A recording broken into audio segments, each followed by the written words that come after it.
Good afternoon, everyone. Welcome to the sixth session of the University of the West Indies School of Medicine and Clinical Research Days, the 17th annual. And we thank you for remaining with us for this sixth afternoon session to reflect, refocus, and renew your knowledge of the local and regional medical research being conducted. We have heard some very progressive and enlightening presentations thus far, and we wish to begin our sixth session with our keynote presenter. I'll just introduce her. We have Dr. Sophia George. She is an assistant professor in the Division of Gynecological Oncology within the Department of Obstetrics and Gynecology at the Leonard M. Miller School of Medicine and is a full member of the Sylvester Comprehensive Cancer Center. Dr. Sophia George is a molecular geneticist graduate from the University of Toronto, Ontario, Canada. Dr. George then completed postdoctoral training in molecular pathology in gynecological pathology at the Princess Margaret Cancer Center within the Ontario Cancer Center Institute, and further obtained a second postdoc at Duke University in the Department of Medical Oncology in hereditary breast cancer syndrome. She began her faculty position at the University of Miami Miller School of Medicine in 2015. She is a Department of Defense Ovarian Cancer Academy awardee. Dr. George is the director of the Gynecological Oncology Biobank and facilitates translational research studies of phase 1 and phase 2 in her laboratory. Her research interests lie in studying pathogenesis of sporadic and hereditary breast, ovarian, and endometrial cancers. She uses molecular genetics, epigenetics, and transcriptomics to study disease pathogenesis and the overall outcome of women diagnosed with these diseases. She studies DNA damage repair response, the enzymes and pathways responsible for sensing xenobiotics in women's cancers. Dr. George is a native of the Caribbean and is a part of the team of the multidisciplinary team who studies the incidence of hereditary breast and ovarian cancer syndrome, genetic mutations in Afro-Caribbean nationals. She's a co-leader of the Women's Cancer Working Group in the African Caribbean Cancer Consortium and is a co-principal investigator of the Nigerian Ovarian Consortium. We are privileged to have her deliver this afternoon's keynote presentation on fallopian tube and ovarian cancer, studying risk across the diaspora. Welcome, Dr. George. Good afternoon. Thank you so much for the opportunity to talk about the work that we're doing collaboratively. I think you get to see my screen, yes. And so I will just jump right in. I guess I'm no stranger to the Bahamas, and again, just very grateful for the invitation to talk about the work that we're doing. So in regards to ovarian cancer, there are three large subgroups. They're the epithelial ovarian cancer type, the germ cell tumor, and sex cord stromal cells. And these tumor types, the majority that are diagnosed is epithelial ovarian tumor type. And in terms of risk factors, many of the risk factors that ovarian cancer share are similar to women who are diagnosed or at increased risk for breast cancer. So you can see that it's a relatively rare tumor, but 1 in 70. About 200,000 women are survivors today. It's not, unfortunately for ovarian cancer, it's a very aggressive disease, usually diagnosed at advanced stages. But being female, age, getting older, late menopause, have a history of endometriosis, having babies later in life, and it's 55, and that's a trend that's happening now, obviously, that we're through women going through university and so on and developing their careers, that we start having children later. And again, other factors like inherited genetic mutations, so a strong family history of breast and ovarian cancer, those factors increase your risk. And then again, for just some more background information, as I said to you, ovarian cancer, there are 3 major subtypes, but even within the epithelial ovarian cancer type, we have multiple subtypes, the most common being high-grade serous ovarian cancer, being diagnosed about 60%. And so this data obviously is coming from WHO, and a lot of the data is generated in the US. But just to give you an idea that it is a heterogeneous disease, the most common kind is clearly the most aggressive kind, and then you have more rare subtypes like mucinous and low-grade serous. And these vary based on markers that we study. They differ across the different subtypes. And in particular, when we think about hereditary ovarian cancer, we think about high-grade serous ovarian cancer. So where do these tumors begin? The fact that it's called ovarian cancer, and for many, many years, we meaning pathologists, gynecologists, who would see that tumors would mostly be in the ovary. But work done at Harvard and even at University of Toronto Princess Margaret Cancer Center, where we started looking at fallopian tubes of women undergoing risk-reducing surgery. So those who have a strong family history, whether or not they have a genetic predisposition, known genetic predisposition. And so what we started seeing, and pathology started seeing, is that women who had a high risk for disease and who had no known occult disease, we would see in the fallopian tubes these lesions, and these lesions here on the right are called STIC, so carcinoma in situ, serous tubal carcinoma in situ. And a lot of work since then has been done, where we now know that there's this putative model where, at least in particular, the epithelial type, in particular high-grade serous and likely low-grade serous, originate in the fallopian tubes, where we see these immunohistochemical signatures, where we know that these represent a P53 mutation. TP53 is a tumor suppressor that, when it's mutated, actually it's mutated in majority of cancers, but in ovarian cancer, high-grade serous, it's mutated in about 97% of the tumors. And when we see this, it's an indication for us that there is an early non-neoplastic, so pre-neoplastic lesion that then we know eventually over time develops into these high-grade looking lesions that then disseminate into the ovary.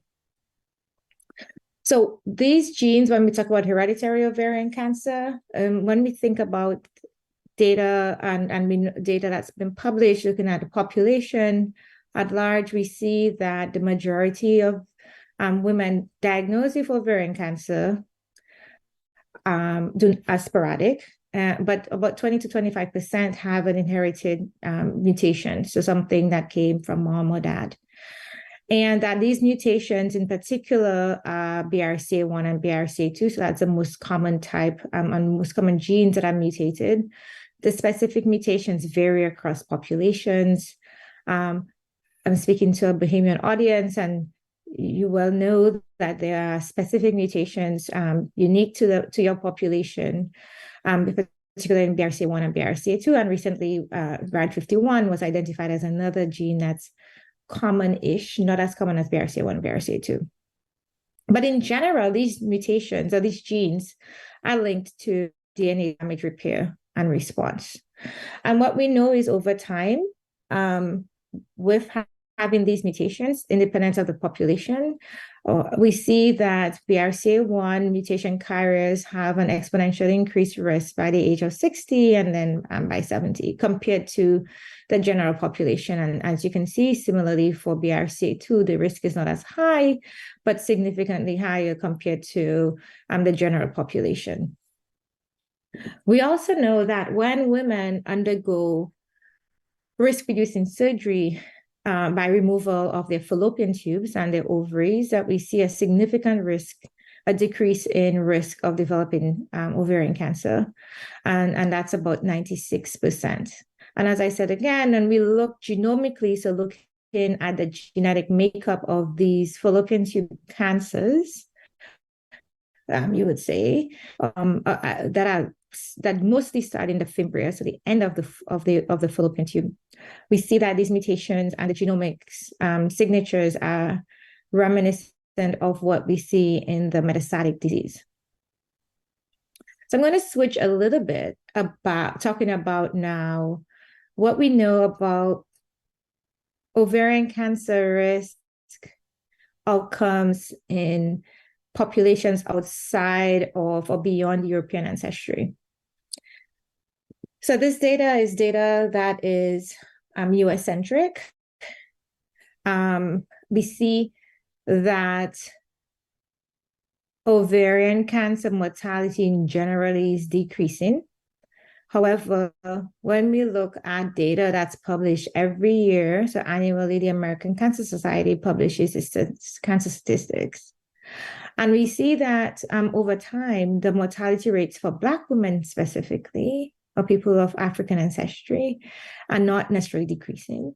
We also know that they continue to have worse survival rates and usually higher rates of recurrence. Personalized medicine, so meaning women who go into the clinic and either are not offered or do not accept to undergo genetic testing, both for the germline and other tumors, are underutilized in the Black population. And then we also see from data published that Black women have higher rates of chemorefractory disease, so tumors when they're diagnosed and women are offered chemotherapy, that the tumors are not responsive compared to other populations.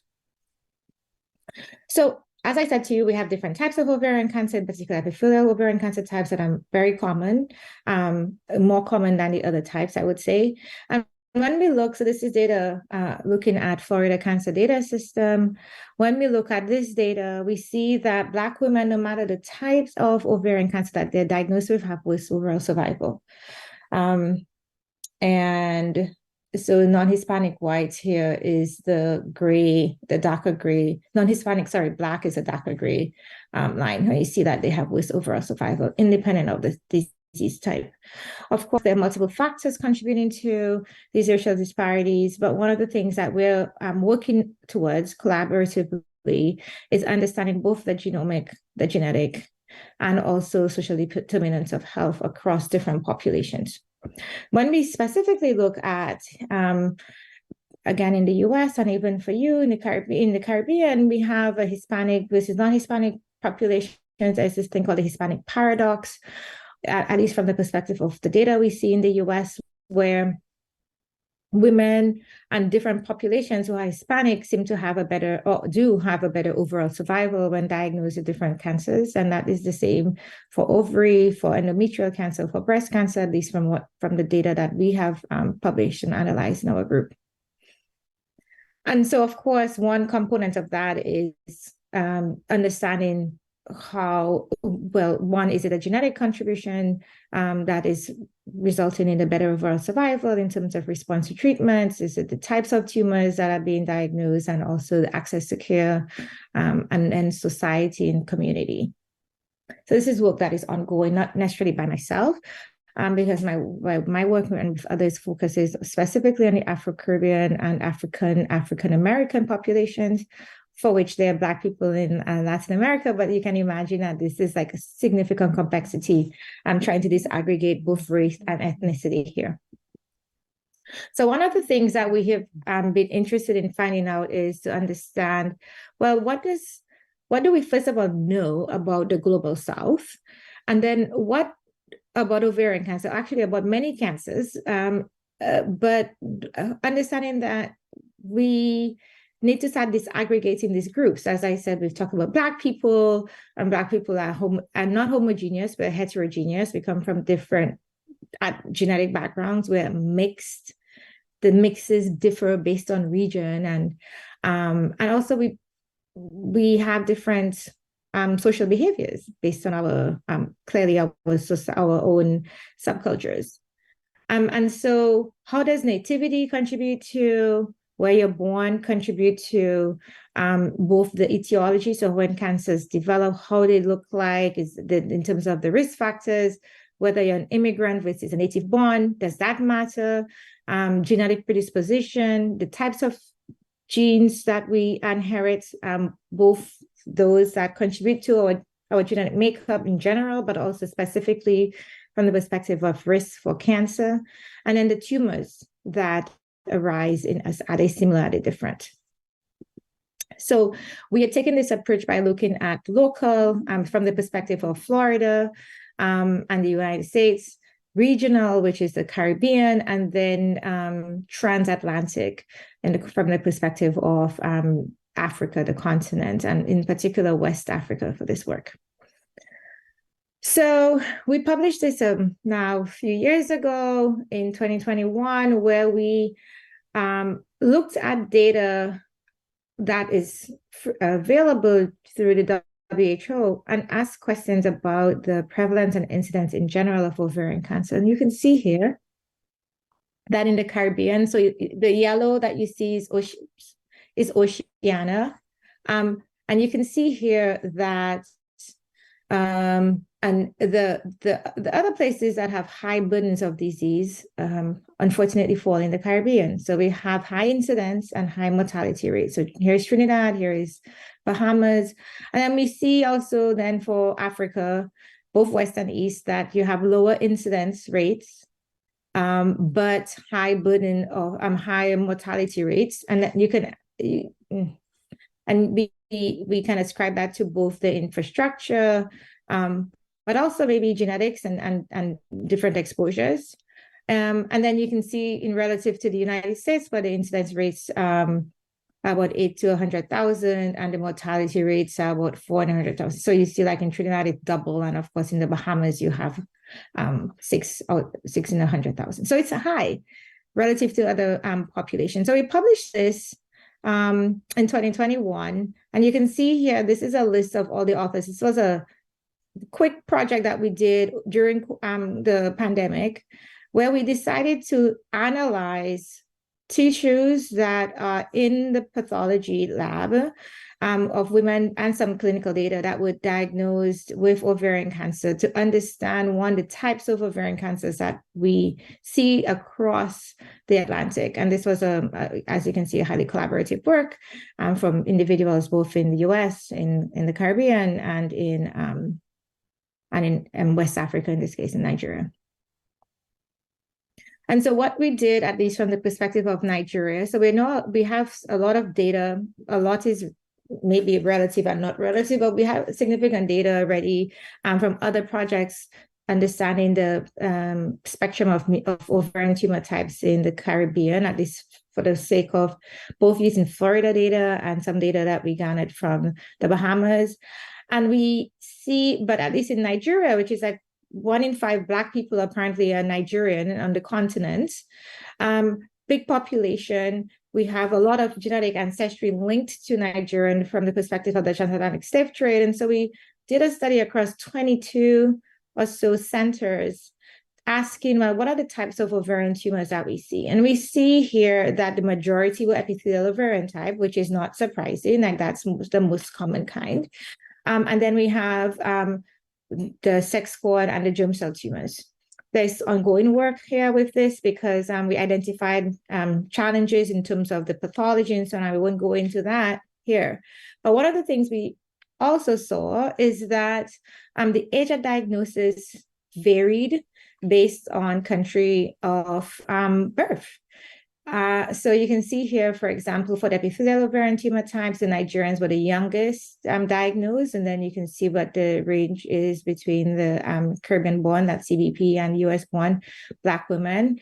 And we have, again, to give us some context of what's usually been published and is well known is the white European American population, where we see that they're 65 years of age on diagnosis. So the Black women are being diagnosed about 10 years younger, at least Africans in Africa. And then we have still almost a decade, 7 years younger, being diagnosed younger in the Caribbean.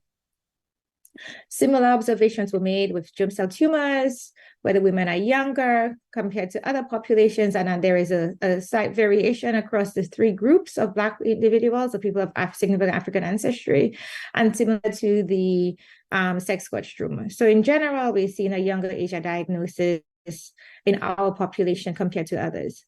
And that actually changes the narrative. Like, it's something that you see in practice, but when you see the numbers looking at you, you're like, okay, this is not anecdotal. Like, there is either genetic or societal, social, environmental, behavioral components that are contributing to, one, the types of tumors that are being diagnosed and the age of diagnosis. So we're being diagnosed at a younger age. We also obviously looked at the tumor types. So as I started it from the beginning, we say that, I showed that there are different kinds of tumors. And what usually we know is that, again, I've mentioned epithelial ovarian cancer being the most common kind, and then you have the more rare subtypes, rare in quotation marks. And so you can see, like in A here, that women that were diagnosed in Nigeria so there were more Nigerians or West Africans with the rare subtypes, so germ cell and sex squatch stromal tumors, compared to everyone else. But in general, people who are Black or African ancestry have a higher proportion of these rare, in quotation marks, tumors. And so we already know now, we can say that they're not as rare as we think compared to the other population that essentially allowed us to articulate the commonness or rarity of these tumor types. So you can see the white population, about 3%, have these rare kinds, but in the other populations from the Caribbean, US-born Black and Nigerian, it's not as rare. And then when we look at within the epithelial ovarian tumors, we see that these tumor types are relatively similar between the Caribbean and US-born Black women, but the Nigerians, we saw more non-serous type than the other groups. We also did some initial analysis looking at survival. And so here, green is US-born Black, red is Caribbean-born Black, and blue here is West African, which is Nigerian. And we see that there are differences in overall survival across three groups. Why that is the case is ongoing work. A lot of it's data collection, but a lot of also it's looking at the infrastructure in terms of access to care, utilizing the care that is available, genomics and genetics, and what are those factors, and also genetic ancestry, and how these 3 or 4 groups of indices are influencing. I'm presenting today, and the 2 core perceptions and practices were mental health and conditioning adolescent. So for some work that is ongoing, we looked at a subset of tumors that we had in the lab from women from Nigeria, specifically here the Bahamas, because we decided to not include all aspects of the Caribbean because of our proximity to the Bahamas, but also because of our close relationship with the team there, that we could get good data to ask questions about not just standard of care, but the types of care that women are getting, so we can actually have matched analyses. And then US-born women. And so we can see, so this is a principal components analysis of RNA gene expression. And what we actually see here is how things cluster. So we look at like how they're coming together. Are they separate in 3 different distinct groups? Or are they similar? Are they distinguishable or not? And what you can see is that the Bahamians and the US tumors from the Bahamas and the US clustering together in one group. And then we also see some of the Bahamians clustering with the Nigerians.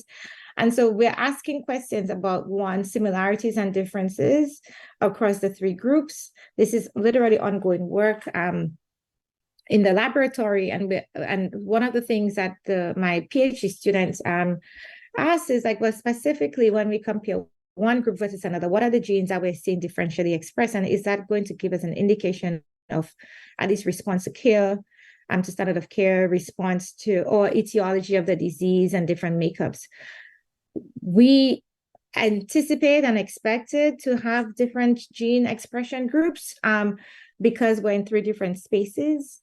Geographically, we have different environmental exposures and we have different genomic mixes. And so this is just an example. This is a volcano plot where we look at head-to-head comparisons. And I can, let's see, focus here where we see, so green here is up genes that are upregulated. Red is where genes that are downregulated. And we see genes that are involved in immune cell function that are differentially, mostly, that's what's coming up, differentially expressed across the 3 groups. And what that may mean in terms of, one, just understanding the biology of these tumors across these populations. So I only have a few more minutes and I just want to, wrap up this particular part and then briefly talk about some ongoing work. A lot of this work is ongoing. Some parts we've already published clearly. But what we've seen is that the data allows us to have more questions and generate more hypotheses regarding the global biological variation of ovarian cancer in Black women. There are factors that we know, like gravity, so how many pregnancies, how many births, and age at first pregnancy that can influence ovarian cancer risk. In particular, the rare, in quotation mark, types like the germ cell and Sexquatch stroma. And then we just looking at the, patterns of parity and gravida, we see that, at least from the perspective of total fertility rate, that Nigerians have more babies, so it's like 5.3, whereas in the Caribbean it's 2.6, 2.9, and it varies obviously. And then for African American, well, U.S. Black women, it's 1.8, and so that's given. We're thinking about how these factors influence disease etiology. And so when we think about disease etiology and disease initiation, for us, we think about how does all these factors influence fallopian tubes and therefore the cells becoming cancer, mutating. So I'll just briefly mention that some of you may have already heard us talk about this, but we have a team. It's a multi-PI team across, now it will be about 9 countries, but now that was originally focused on 6 countries in the Caribbean, West and East Africa, looking at fallopian tubes, prostate, and breast to understand the variation of how environmental exposure genetics contributes to cancer development in our population. But first, by just studying normal tissue and disease. So I lead this team, and you can see in pink our PIs and co-investigators, some of whom are listed there, and I'll show you the whole team in a minute. So we are looking at single cell technology, where we're sequencing tissue at the single cell level, where we're sequencing genes within one cell. This is happening in Miami, specifically the sequencing, and we're also looking at the germline to give us an idea of the genetic and genomic ancestry components. So this is, although you can see the numbers are small, it's computationally intensive, but we have already begun. And these were the initial sites here. So you can see that we have enrolled about 200 individuals across, mostly obviously Miami, where this work was initiated. And as other countries and sites come on board, we will increase that. Both, you can see the genetic diversity, or the country of origin diversity, and also where we started in April, just to give an idea, and as the study expands, and where we are in October, as the team was on the ground in September, I believe, in Nassau and Freeport. So this is a glimpse of the team members in Nassau and in Freeport. And so, as I said, not too numerous to mention, but wanted to make sure that you can see that it's a large team that's mostly driven from the Gyn-Onc group, but involves urologists and breast surgeons also. So this is where the study in red is currently enrolling, and we have just expanded to include cervix, fallopian tubes. We're already doing that, endometrium, vagina, and specifically the ovary itself, not just ovarian cancer. So we can capture that in the breadth of all the diseases that are happening in the gynecologic tract. We seem to see that there's, again, high trends in high-grade disease, not just in the ovary, but also in the endometrium, high burden of disease in the cervix. And of course, we know it's not just, it's also HPV. But so what are the links across all these gynecologic types, tissue types?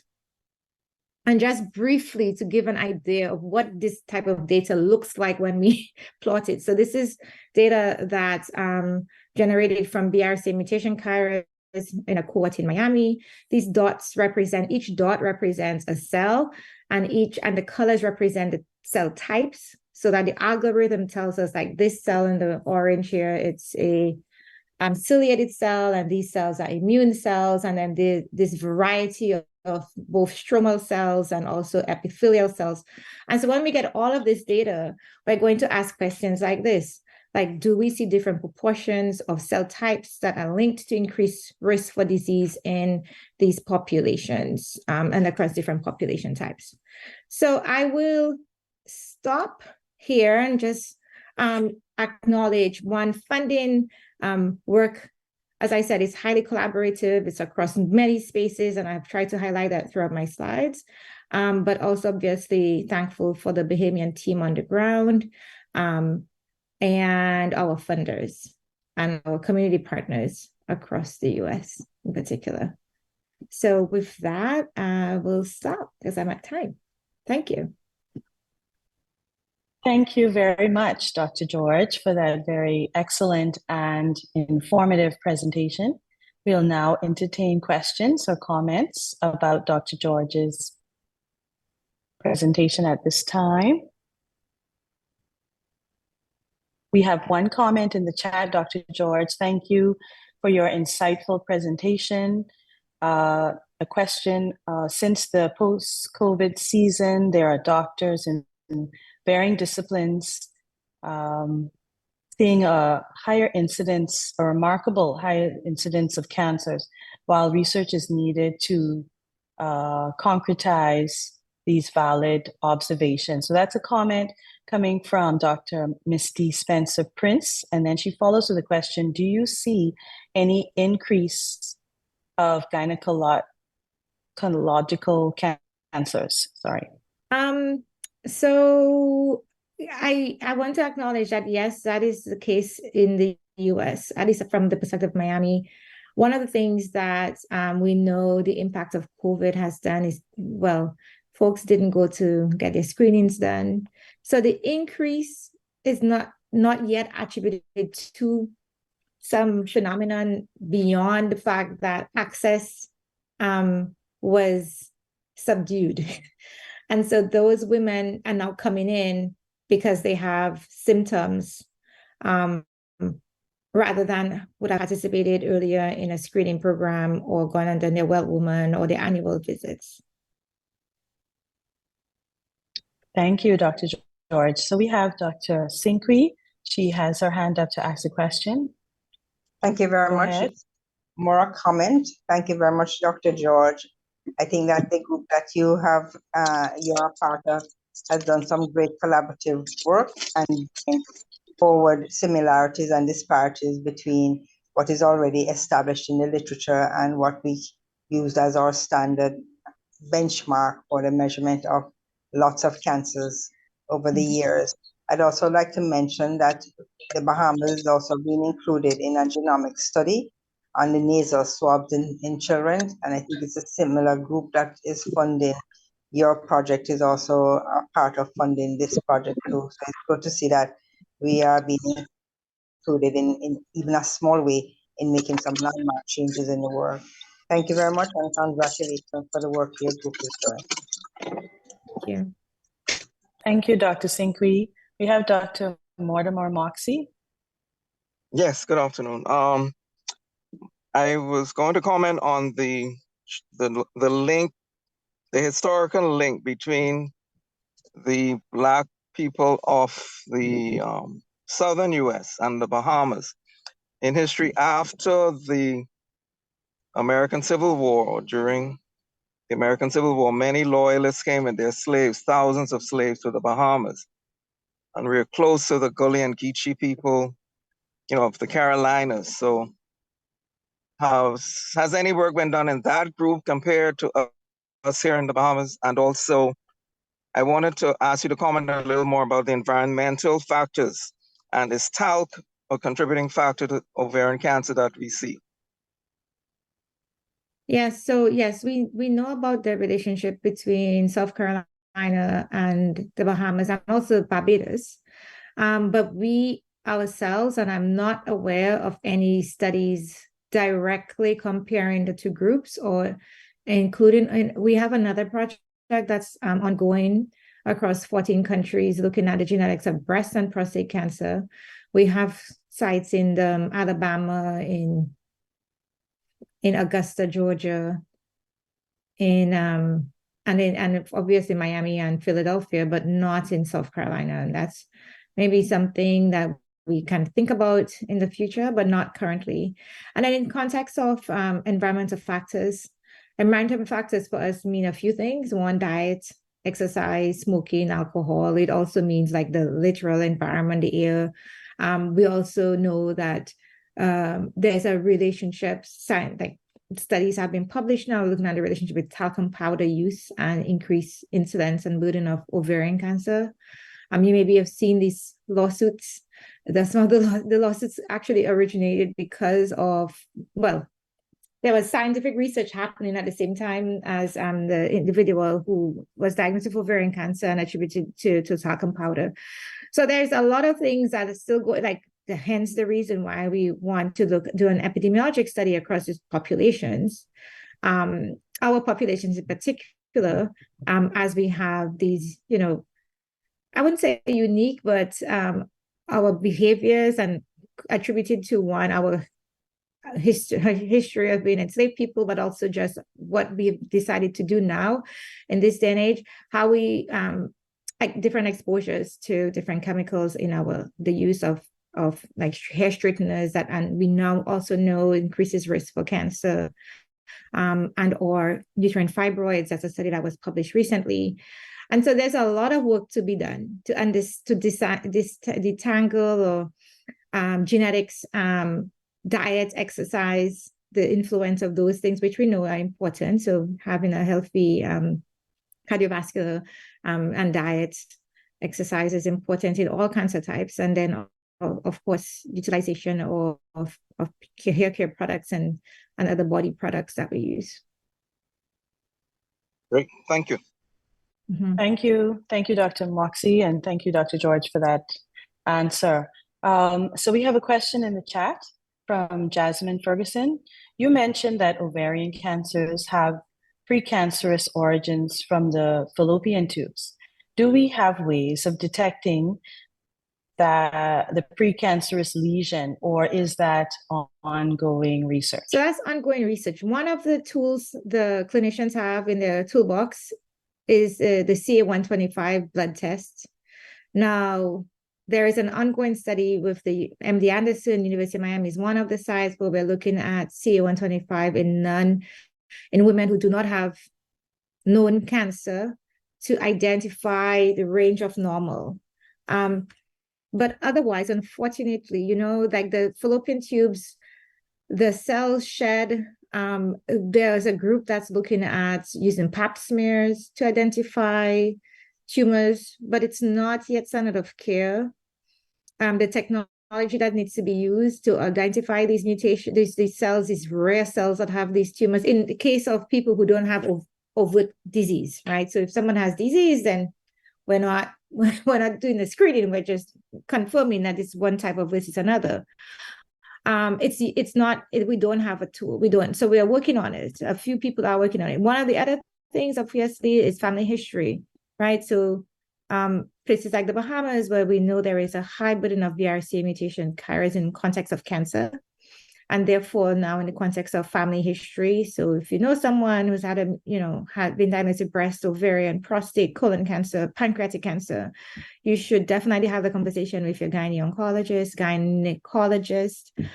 so that at least we can not rule out, but take into consideration whether you have a genetic predisposition, and therefore decide on when is the best time to have a risk-reducing surgery, like removing of the fallopian tubes after childbearing.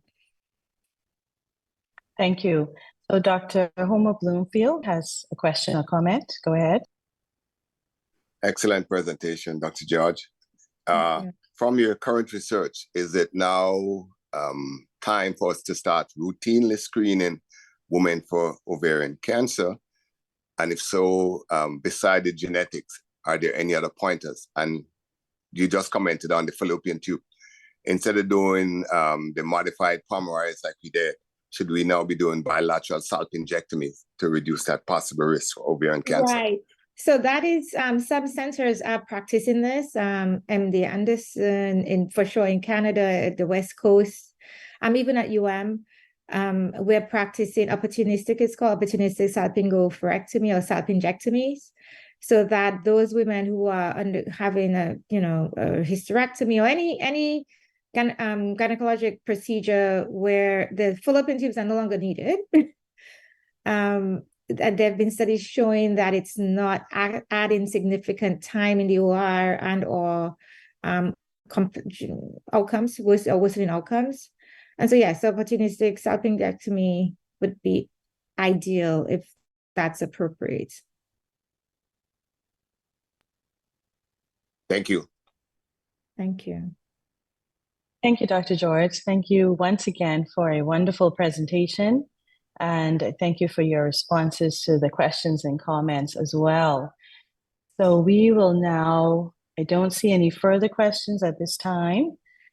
So we will now move on to our next presenter for this 6th session of Research Day. So coming next to present for us is Dr. Tamika Johnson Dames. She is a recent graduate of the University of West Indies postgrad psychiatry program, and she's a practicing psychiatrist at the Sandilands Rehabilitation Center. So at this time, we'd welcome her to join to speak on the topic, the association between cannabis use and psychosis in patients admitted to the Sandilands Rehabilitation Center. Welcome, Dr. Johnson Dames. So as I stated, my presentation is on the association between cannabis use and psychosis in patients admitted to Sandilands Rehabilitation Center between March of 2019 and February of 2021. So I have no financial disclosures or conflicts of interest. And here's just a picture of my poster presentation from Research Day. So quite in the middle of the COVID-19 pandemic, there was a young resident whose mind was on cannabis. That young resident was me, but for very different reasons than you might assume.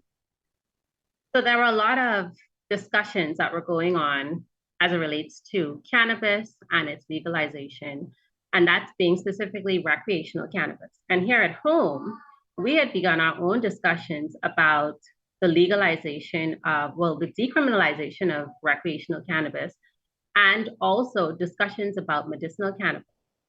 At Sandilands Rehabilitation Center, which is the only inpatient facility that we have in the country, we were certainly seeing a lot of cases of cannabis-related mental health conditions.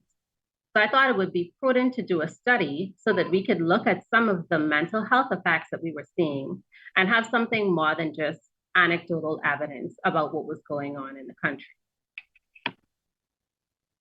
So when we look at the literature, there are several studies that were already being done as it relates to cannabis and cannabis use disorders in mental health. One of the landmark studies was done in Sweden, where they looked at the associations between cannabis and schizophrenia. In that particular study, they found that cannabis appeared to be an independent risk factor for schizophrenia because this link persisted even when other psychiatric conditions and social background were taken into account. In another study done by Hosseini et al., they looked at the relationship between the age at which cannabis use first began and the symptoms of psychosis, depression, or anxiety in people under the age of 25. In their study, they too found that cannabis use was generally associated with increased risk. Another study was done to look at what some of the outcomes were in persons that had a first episode of psychosis. In that particular study, they found that the negative effects that were found were significantly improved when they were discontinued, when the persons discontinued that use of cannabis after that first episode. This led me to my own study, where I wanted to look at the association between cannabis use and the occurrence of psychotic illnesses in patients admitted to Sandilands Rehabilitation Center. And I looked at 2 time periods. The first period was during March of 2019 through February 2020-21, a time period that captured the moments before the COVID-19 pandemic and during the COVID-19 pandemic. The method used was a cross-sectional study design of a sequence of quasi-randomly selected medical charts, which were used to obtained to answer the questions contained in the data collection instrument. So my results were as follows. Of 101 medical records used during the study, it was found that most of the charts were comprised of predominantly male participants with a value of 79.2%, where 20.8% were females. The majority of the study participants were predominantly in the age range of 20 to 29 years old, single, Bahamian, unemployed, and resided on the island of New Providence. In the study of the 101 participants, 53 of those persons had records that indicated that they were cannabis users. And of that number, 75.5% indicated first use before the age of 18. Also, 80% of them admitted to daily or almost daily use of cannabis. When looking at cannabis use status, this graph shows a breakdown of what those figures looked like. Looking at the associations, which is what I set out to determine in the study, there were various factors that were looked at. The first would have been hospital costs. In the study, hospital costs looked at the duration of the hospital stay or the length of stay, the amount of readmissions during the study time period, and the amount of readmissions during a 1-year period. In addition to that, I also looked at whether or not there were additional medications, such as injectable medications, that had to be given during the stay in order to control severe symptoms. I also looked at family history of mental illness as an association, as well as other socio-demographic variables, such as educational status and employment history. None of these things, however, were statistically significant. Another thing that the study set out to measure would have been the age of initiation of cannabis use. However, this also did not significantly change the hospital cost that was observed. In looking at the participants in the study, I wanted to see what were the illnesses that were more predominant, and I found that schizophrenia was the most predominant illness, with 46.5% of study participants. During the study, I realized that a lot of the findings were not significant, and I honestly started to get a bit concerned because I did an entire study for my DM and I didn't find any significant results. However, coming down to the end of my data collection instrument, one of the questions spoke to the conversion of transient psychosis to schizophrenia. And at last, I found something that was significant. Among persons that were diagnosed with schizophrenia and also used cannabis, 81% of those participants had a diagnosis that evolved over time. The results, however, were not significant when the 2 time periods were compared, that being the time before the COVID-19 pandemic and the time during the COVID-19 pandemic. So in my discussion, contrary to what was initially expected, the age of initiation of cannabis use, the frequency of use, or the quantity consumed did not appear to affect the clinical course of patients in this study. This may be due to confounding variables such as polysubstance use and comorbid medical illnesses. So why does this all matter? Because psychosis is psychosis, right? Well, absolutely not. Schizophrenia is known to be a chronic and at times debilitating illness that not only affects the patients, but their family and ultimately the community at large. So a study being done that shows how important that risk or that association is very alarming. Now, employing an appropriately powered longitudinal study may have made for something that was more discerning in terms of demonstrating statistically significant associations between cannabis use and the family history of mental illness, as was seen in other studies that were done previously. Nonetheless, this highlights the fact that regardless of family history, persons that used cannabis were still at risk of developing psychotic illnesses. Other studies have found it to be linked to the development of chronic psychotic illnesses in adulthood, namely schizophrenia, as was the case in this current study. Given the findings of the study, several recommendations could be made. When looking at the literature and accounting for things that can be further explored, it would be beneficial to break this current study down into smaller studies with larger sample sizes. This would allow improved focus on specific topics that were broadly covered here. Now, these include the effects of cannabis on the length of stay, as I mentioned, the readmission and hospital course, the impact that early initiation of cannabis plays on the development of psychosis, and the conversion to schizophrenia in cannabis users. Now, a case control study comparing persons with and without mental illnesses could also be done to further explore the contribution of cannabis use toward its development. Additionally, given the existing literature on links between cannabis use and mood disorders, it would be useful to compare these associations with those found in studies examining the links between cannabis use and psychosis. It would also be beneficial to study some of the factors that may be associated with improved outcomes in persons that discontinue cannabis use after a first episode of psychosis. There have been studies done to determine what, if any, incentives can be given to persons who discontinue use. And a similar study would be useful as the world continues to open its doors to recreational use of cannabis.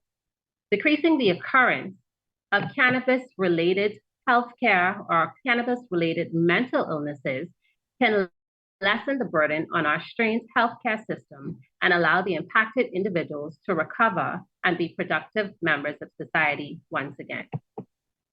Thank you again for your attention. These are my references and my poster again. Thank you.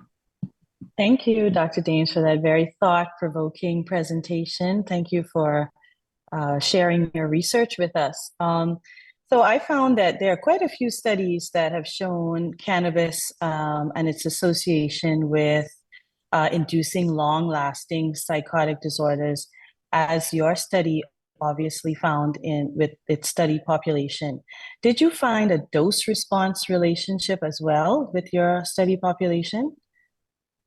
So in this current study, because most of the participants would have provided that information during the initial triage process, sometimes patients can be dishonest, which would have been a limitation of the study. So there were patients who admitted that they use cannabis regularly. Some patients would say occasionally, but not really be honest about the quantity and how frequent they use. So that definitely would have been a limitation and something that I couldn't directly measure. Thank you. Thank you for that. Dr. Cooper has his hand raised. Go ahead.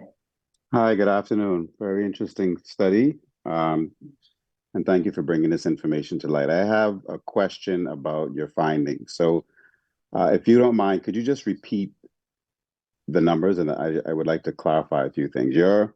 You concluded that for patients who are admitted with either acute psychosis or chronic schizophrenia, that there did not seem to be an association with frequent habitual cannabis use. Am I hearing that correctly? Correct. Correct.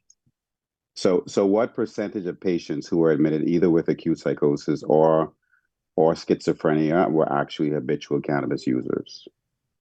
So among the persons in the study that were diagnosed with schizophrenia, those who admitted to using cannabis, and I will pull it up here,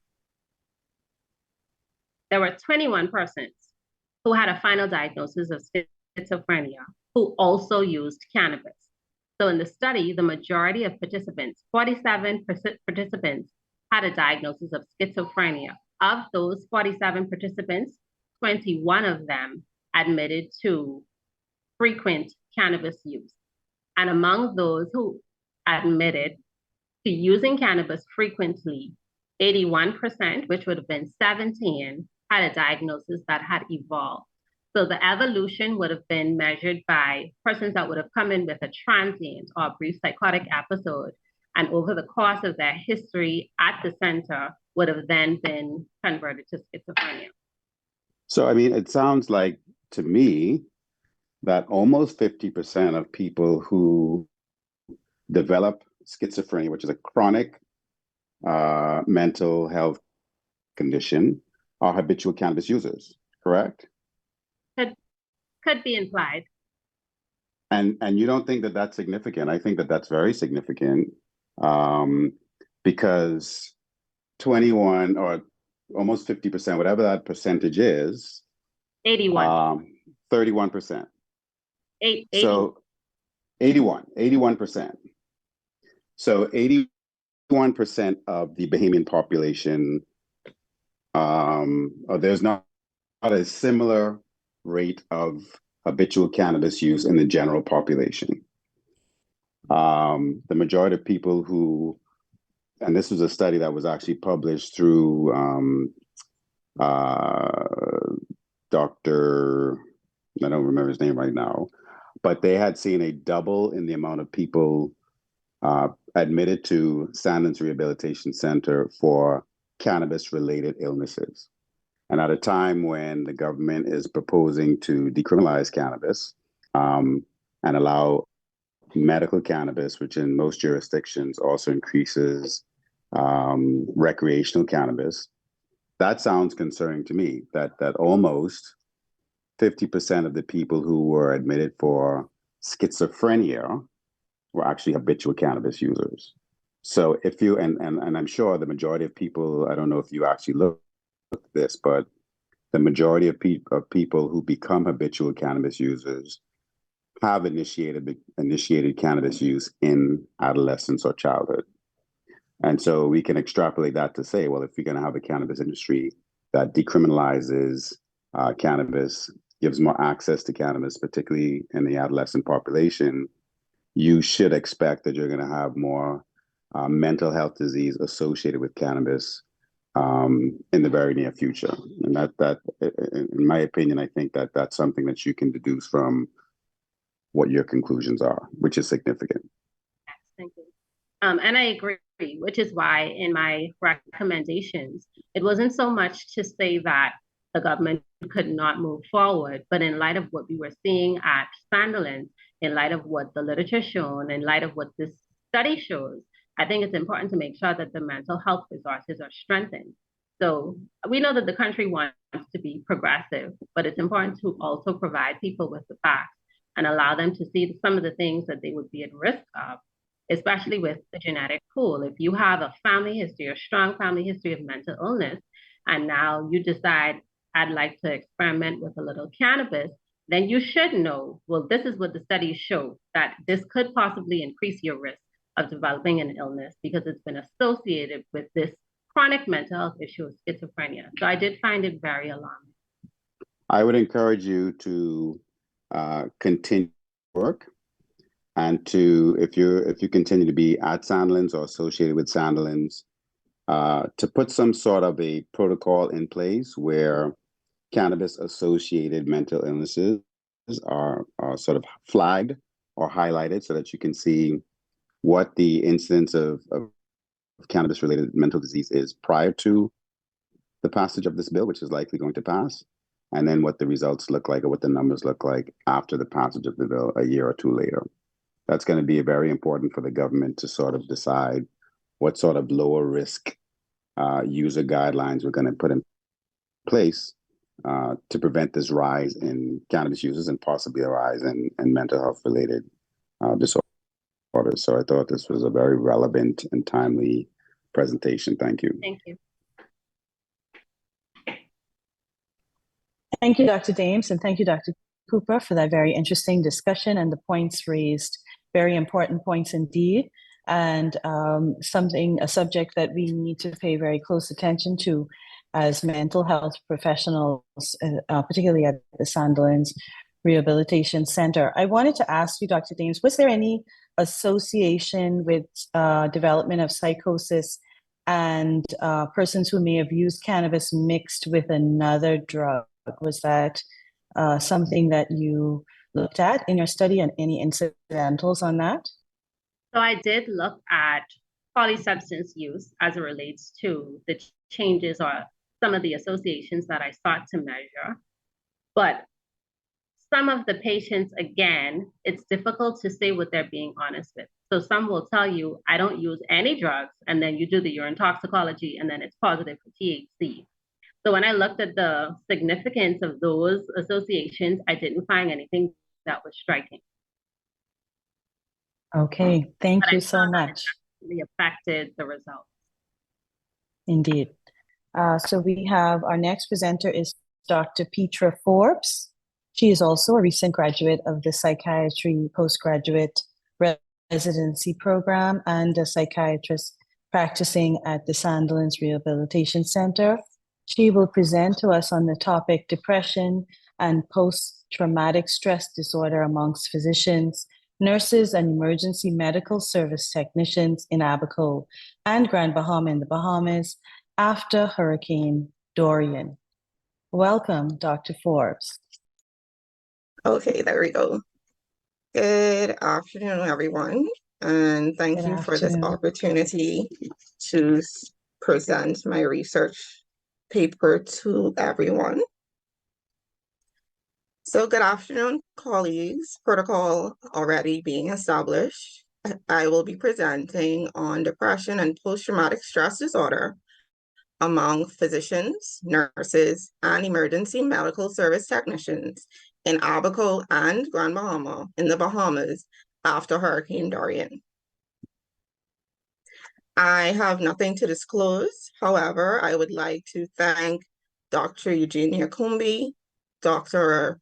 Anthony Frankson for their assistance in my research, as well as Mrs.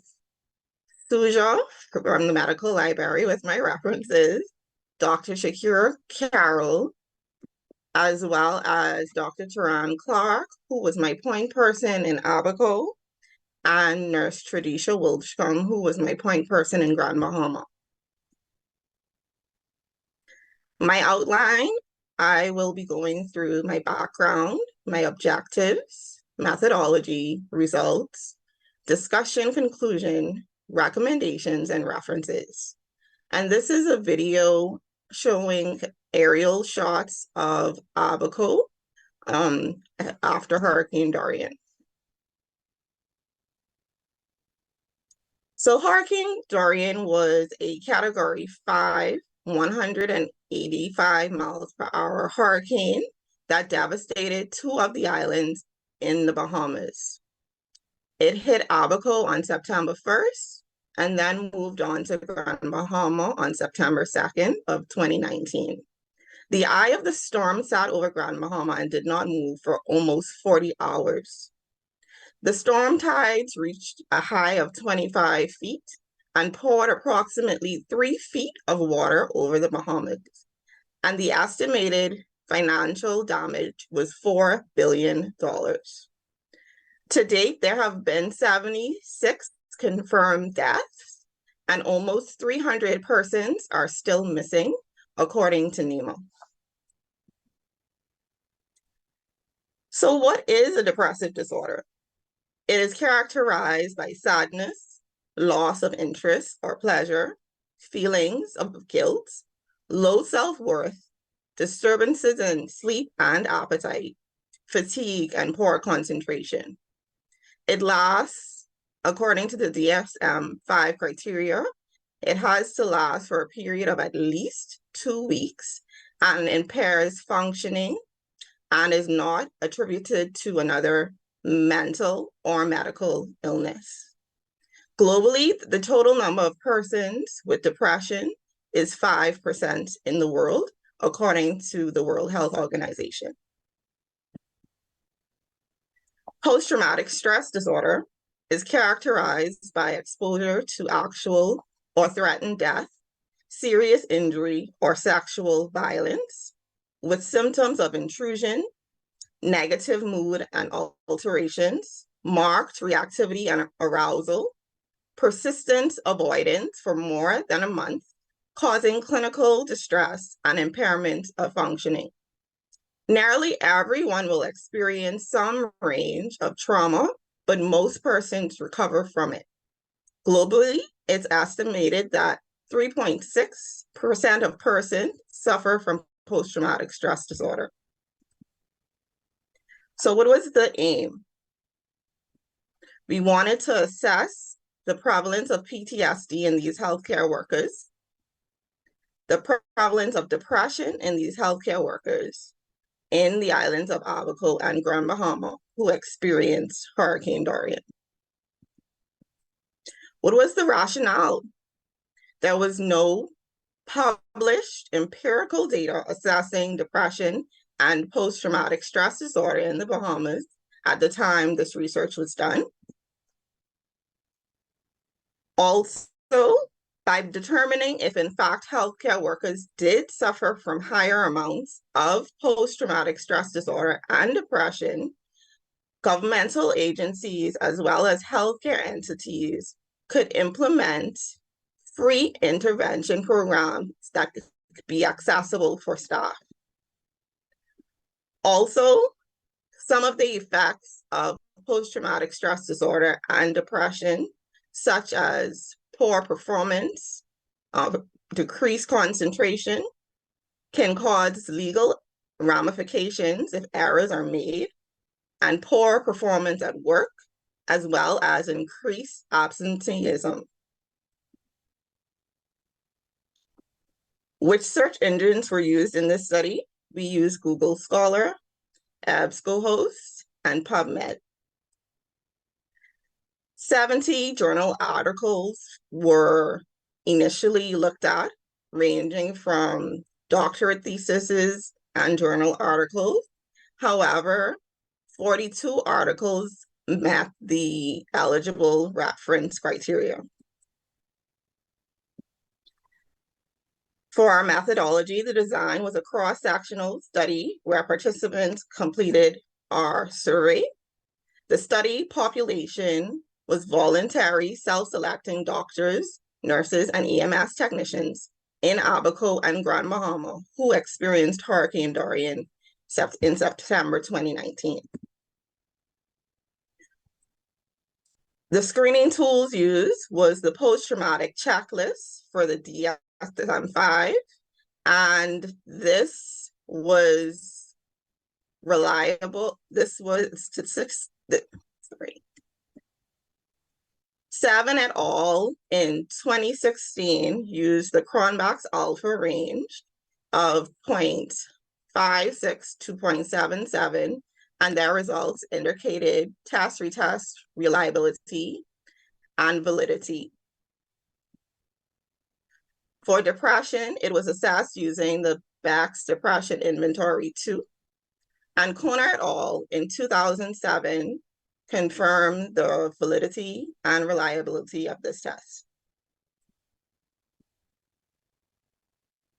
Microsoft Excel and IBM SPSS application software were used to manage and analyze the descriptive and inferential statistics from these healthcare workers. So what was the inclusion criteria?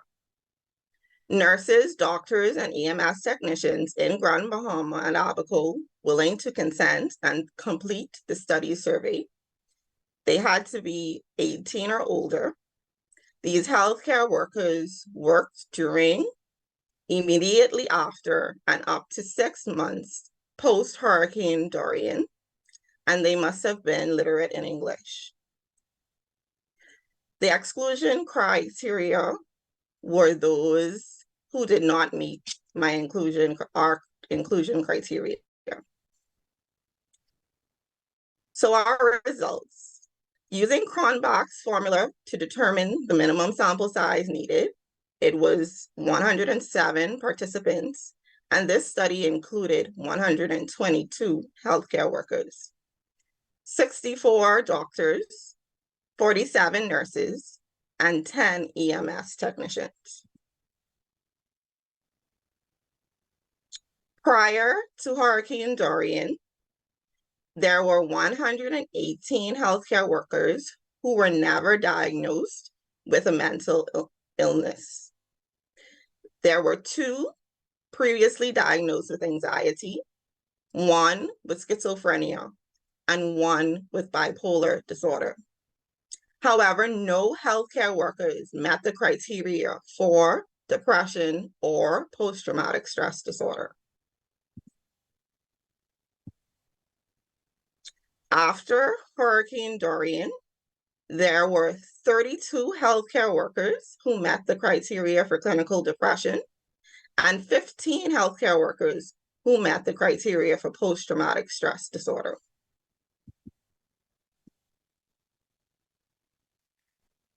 This table shows the level of depression overall in these healthcare workers divided by occupation. And you can clearly see that, as previously mentioned, no one met the criteria for clinical depression prior to Dorian. But after Hurricane Dorian, we now have 32 persons who met that criteria. Regarding post-traumatic stress disorder, as mentioned before, there were no one who met the criteria for post-traumatic stress disorder.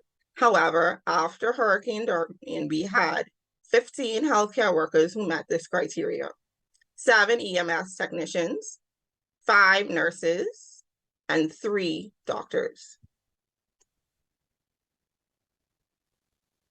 Regarding occupational status and post-traumatic stress disorder, EMS technicians had the highest rate of post-traumatic stress disorder after Hurricane Dorian. And this was not surprising, as several other research showed the same findings when comparing healthcare workers. Fullerton et al. In 2004, Janax et al. In 2000, West, Bernard, and Mueller in 2008.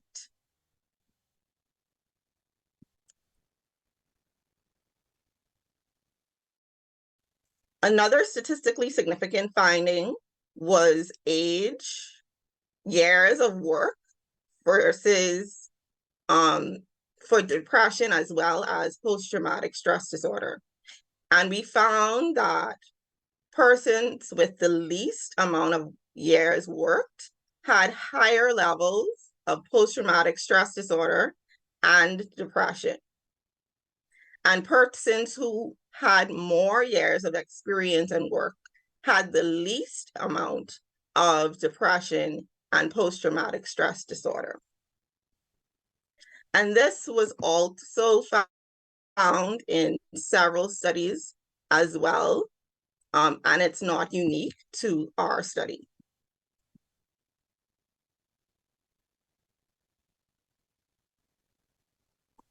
Also, we found in the study that persons who had stronger social support had lower levels of depression and lower levels of post-traumatic stress disorder versus those who had weak support, their levels were higher.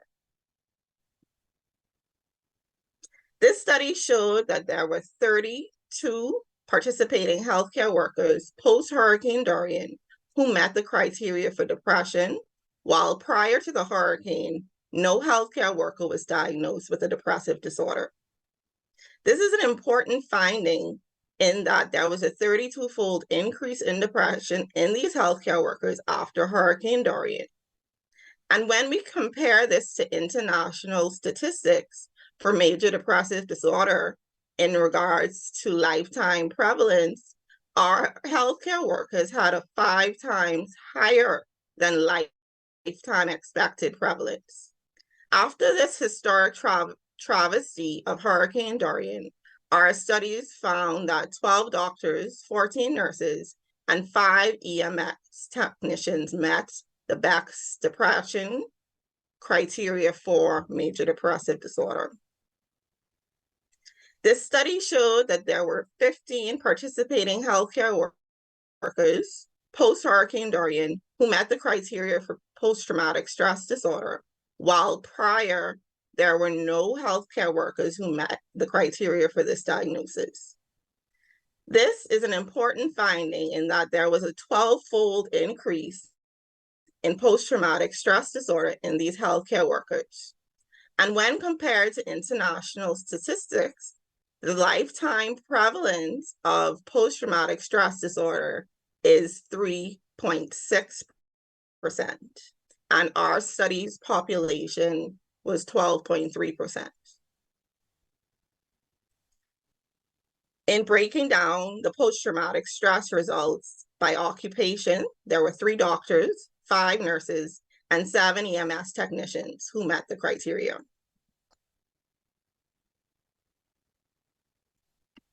This study also showed by occupation, EMS technicians had the higher incidence of depression.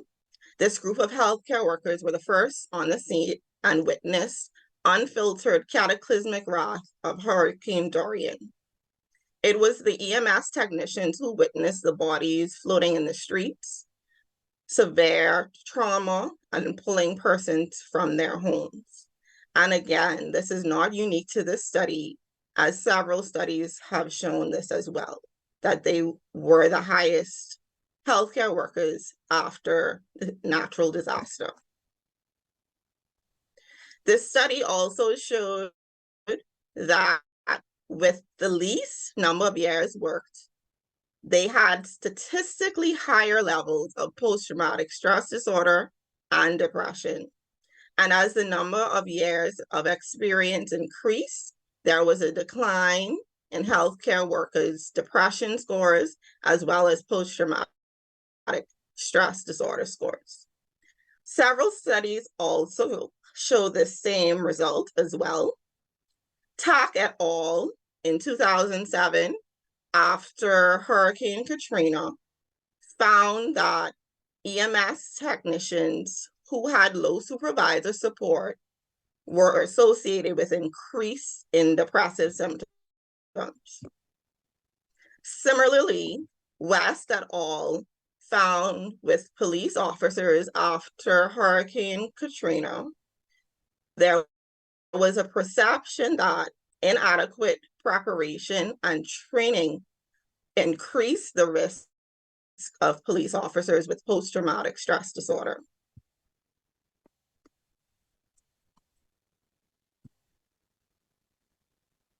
Regarding social support, this study showed statistically that there was a strong correlation between good social support and low levels of depression, as well as post-traumatic stress disorder.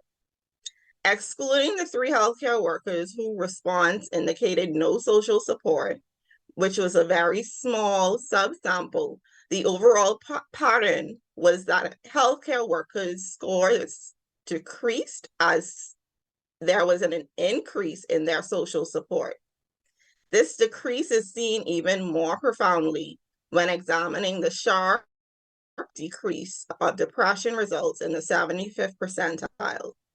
Individuals with strong social support are less likely to develop depressive disorders and other mental illnesses. West, Bernard, and Mueller in 2008 found that firefighters who had who were housed with their families were less likely to experience depressive and post-traumatic stress symptoms. West et al. In 2008 also found that individuals with stronger support had lower levels of depression and post-traumatic stress disorder. In conclusion, healthcare workers exposed to Hurricane Dorian in Abaco and Grand Bahama in September 2019 had significantly greater depressive and post-traumatic stress disorder levels than was found when compared to international lifetime prevalences for these disorders or other healthcare workers post-natural disaster in this region. Moreover, this study found a 26-fold increase in depressive symptoms and a 12-fold increase in post-traumatic stress disorder in these healthcare workers. Additional variables which were statistically significant regarding depression was your occupational status, the number of years that you work or had experience, and your social support. Regarding post-traumatic stress disorder, other variables that were statistically significant was also occupational status, number of years worked, and social support. Due to these unprecedentedly large associations in healthcare workers found post-Hurricane Dorian, this researcher recommends early screening, emergency intervention, and treatment protocol post-disaster for the best possible mental health outcome in healthcare workers. Identifying which factors are associated with post-traumatic stress disorder and depression in healthcare workers would allow the government and hospital agencies to adequately prepare and take the necessary steps to reduce the psychological negative sequelae that was experienced post-Hurricane Dorian from recurring in any future hurricanes. The limitations of this study, there was no depression and PTSD empirical studies done in Abaco or Grand Bahama prior to Hurricane Dorian to use for comparison. This study was self-reporting, so participants may not have been 100% truthful for fear of appearing to have a mental illness and not fit to continue employment, despite the survey being anonymous. Healthcare workers who suffered mental distress are more likely to negatively report, and this may lead to recall and memory bias.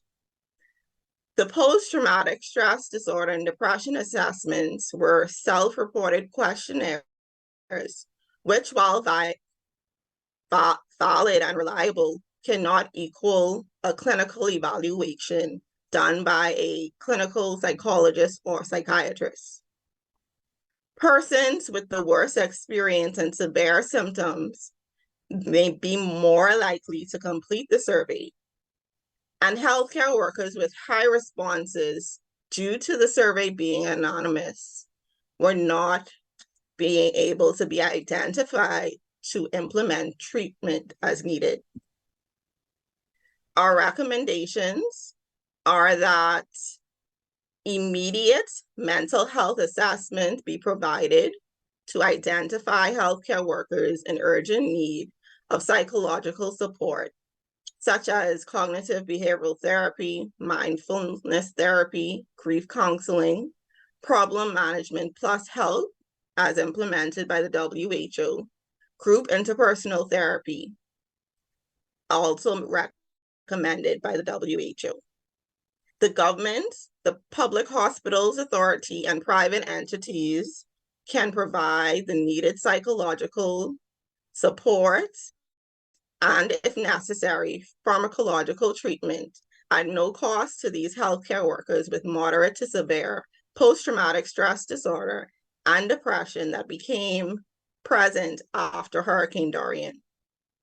We also recommend that the training of non-psychological or psychiatric healthcare workers with psychological first aid, as well as the MH-GAP, can provide immediate assistance on the ground until the trained clinicians can reach the various islands. Healthcare workers that have more years of experience in the healthcare profession are scheduled to work along with the junior staff during natural disaster, as this study and other studies have shown a statistical association between the number of years worked and major depressive disorder and post-traumatic stress disorder. Also, further research to assess if there was an increased substance use post-Hurricane Dorian and the association of that with depressive disorder and post-traumatic stress disorder. Also, further research into ethnicities and nationalities regarding the post-traumatic stress disorder and major depressive disorder, such as white Bahamians, Black Bahamians, Haitian nationals, and other nationalities as well. Further research on specific mental health disorders experienced in the Haitian community post-Hurricane Dorian. Further research as to the clinical perspective regarding physical disorders that were found to be significant in association with the mental health disorders such as depression and post-traumatic stress disorder. And an epidemiological study to look at the general population and not only healthcare workers. These are my references. Thank you for your attention. Mental health matters and is health too. And I will answer any questions. Thank you, Dr. Forbes, for that very interesting presentation. So there's a question in the chat from Vernon Davis Jr. Good afternoon, great presentation and research. How did the increase in depression and PTSD compare to other countries in the region after a natural disaster? So there were 2 studies that looked at post-traumatic stress disorder and depression in the region. One was a study done in St. Martin and Bartholomew by Magistrate et al. In 2020. And they had a 14.5% increase in depression and a 3.5% increase in post-traumatic stress disorder. Another study done in Nicaragua after Hurricane Mitch in 1998, they found that their post-traumatic stress disorder rates in their healthcare workers ranged from 4.5 to 9%. And as we can see, after Hurricane Dorian, our numbers were significantly higher. Okay, very interesting. Okay. So we have a comment in the chat. Excellent presentation, Dr. Forbes. Very interesting and powerful results coming from Dr. Cherie Longley. Dr. Bloomfield? Yes, I'm sorry, I got disconnected. Excellent talk. What I'd like to know, were there any relationship between these medical workers who had PTSD with like personal injury, personal loss? In other words, were there a difference? In other words, people who probably lost their homes and who still had to work. How did this compare? So we did explore that variable, and other researchers after Hurricane Katrina, they did find a statistically significant correlation in persons who had lost their homes or had to go without electricity for over a month. However, in our study, it was not statistically significant, but that variable was explored. Okay, thank you very much. No problem. Thank you very much, Dr. Forbes. Dr. Kenneth Arima, also a recent graduate of the postgraduate residency program in psychiatry and also a psychiatrist practicing at the Sandilands Rehabilitation Center. He will bring to us a presentation on the association between socio-demographic factors of psychiatric disorders and juvenile delinquency among patients remanded to the Sandilands Rehabilitation Center between January 2011 and December 2020. Welcome, Dr. Orima. Good afternoon, everyone. My name is Dr. Orima. As introduced, I'm one of the recent graduates of DM Psychiatry. I must thank the organizers of this year's Research Day for giving me an opportunity to present my research project titled Association Between Socio-Demographic Factors, Psychiatric Disorders, and Juvenile Delinquency among patients who were remanded in Sandilands between January 2011 and December 2020. Before I proceed, I must acknowledge my co-authors, Eugenia Combi, the Chief Medical Director at Sandilands, Dr. Francine, and Dr. Annalise Richard. The outline for my presentation includes background, method, results, conclusion, and recommendations. Juvenile delinquency in academic literature is a term defining young individual who has committed a criminal offense. As we all know, adolescence is a very vulnerable period during which individual experiences an intense biological, psychological, and social changes, which may result in adaptive problem and criminal behaviors. We also know that this correlates with a period when there's a profound neurobiological changes in the developing brain. Juvenile delinquency affects all of us, directly or indirectly, as parents, guardians, family member, school system, and the community in general. This is a public and the legal justice system problem. And we all know that over the last decade or so, there has been an incessant call for juvenile justice reform so that we rethink how we treat this very important sensitive population so that it aligns with the International Child Rights Convention in Geneva and in Belgium.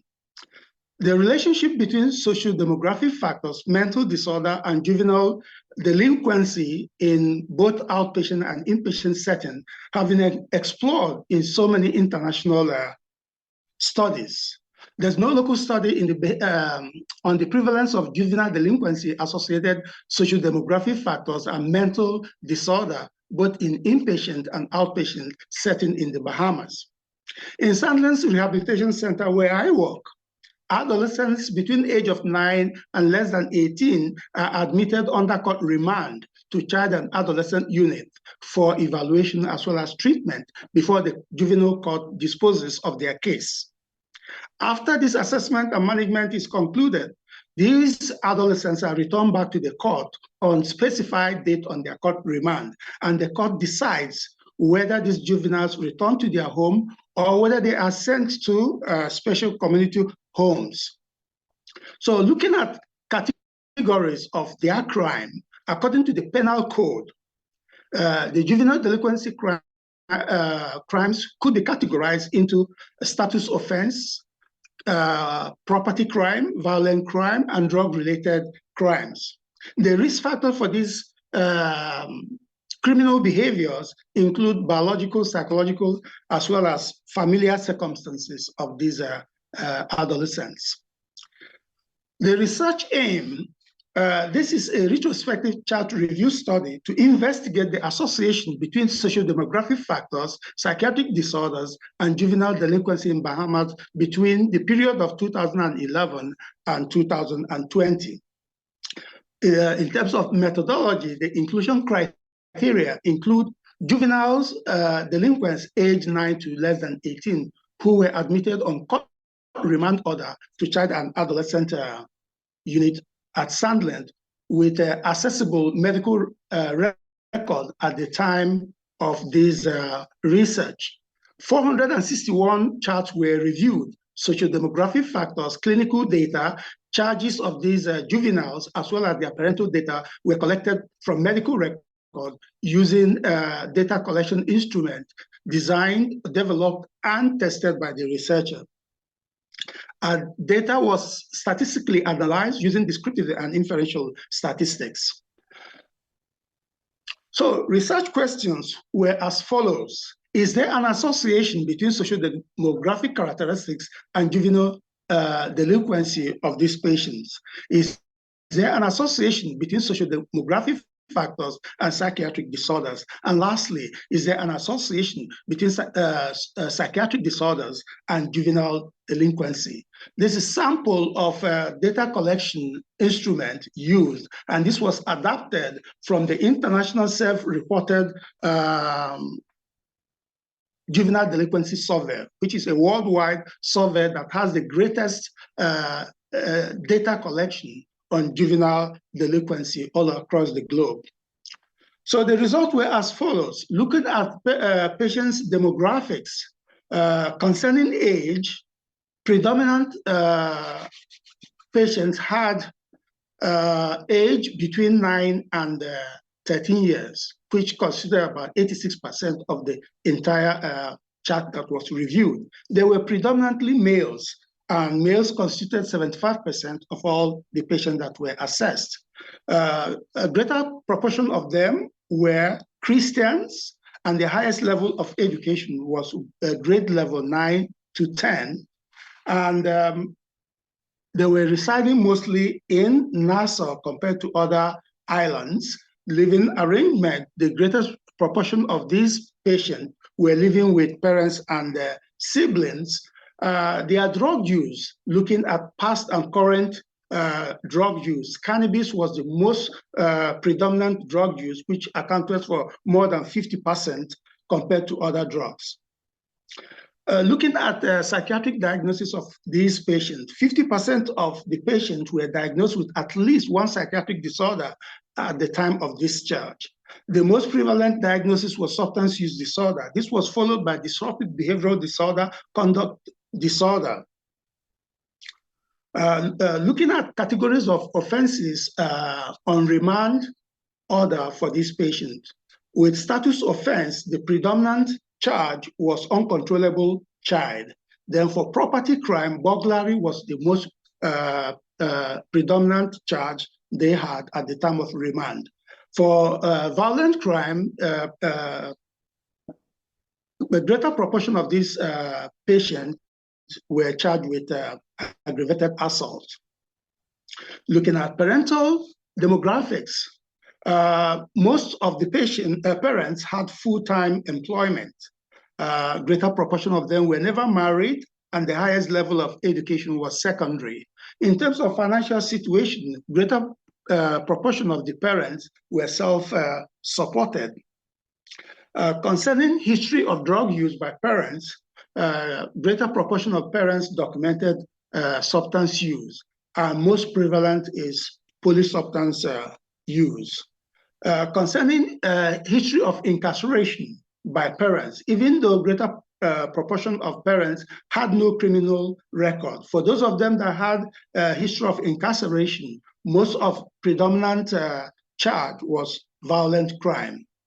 As regards psychiatric diagnosis, significant proportion of parents had at least one psychiatric diagnosis, and substance use disorder was the most prevalent diagnosis of the parents. When we looked at association between socio-demographic factors and psychiatric disorder, this study showed a moderate association between sex and substance use disorder.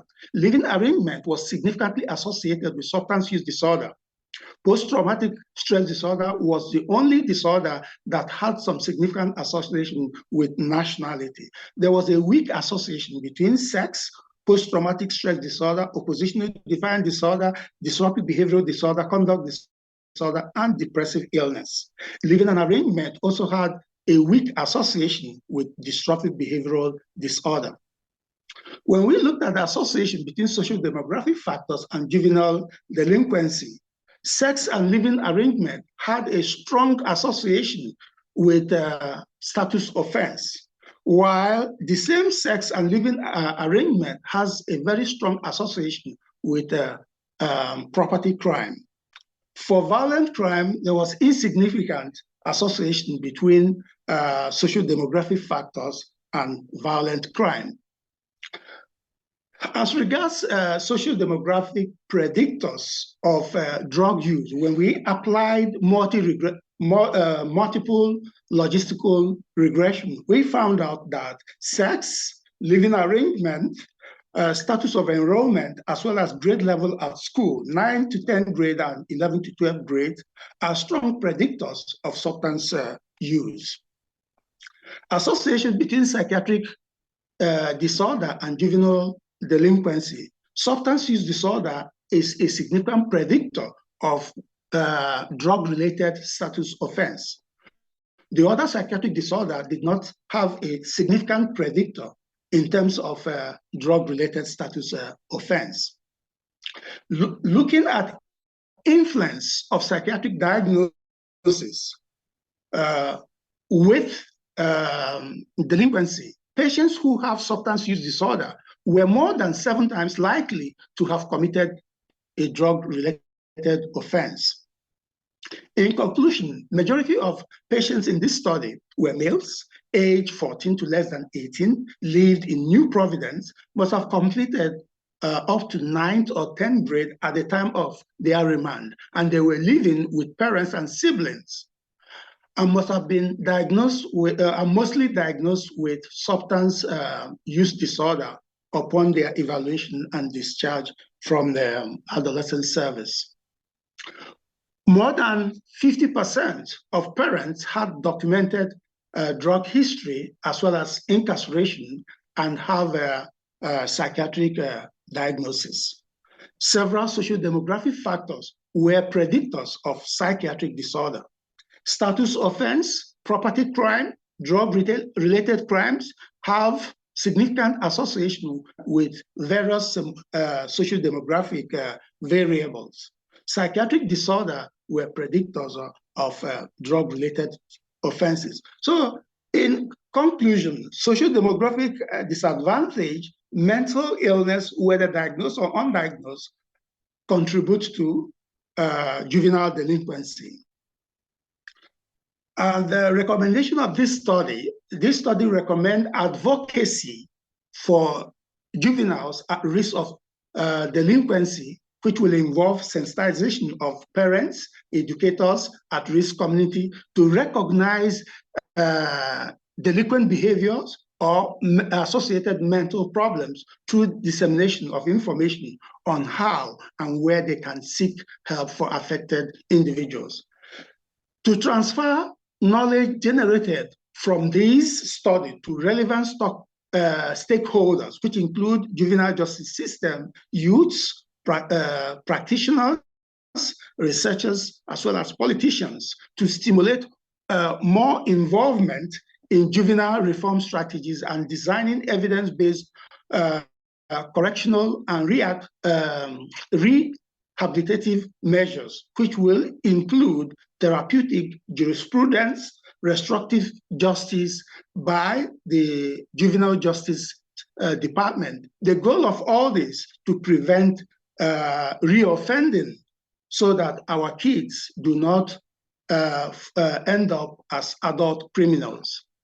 Improvement in the collection and access to information from the patient's guardian or parents during admission when they are on court remand to Sandlands Rehabilitation Center. This is going to facilitate future research. This improvement in data collection will involve collaboration among the multidisciplinary team that make up child and adolescent service in Sandlands Rehabilitation Center.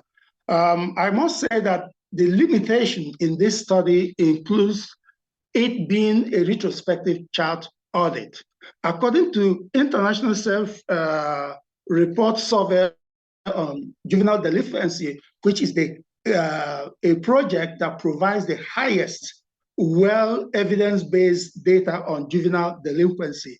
They prefer prospective study, either in the form of cross-sectional study or longitudinal study, and expansion of the population, not to concentrate on remand, which my study concentrated on. We need to expand other territories to better understand juvenile delinquency, the correlates, and the interventions to help this at-risk population. Thank you. These are my references. Thank you all for listening. Thank you, Dr. Arima, for that excellent presentation with very robust findings. And it's very concerning, some of the patterns that your research revealed. Dr. Bloomfield has his hand raised. Go ahead. Thank you.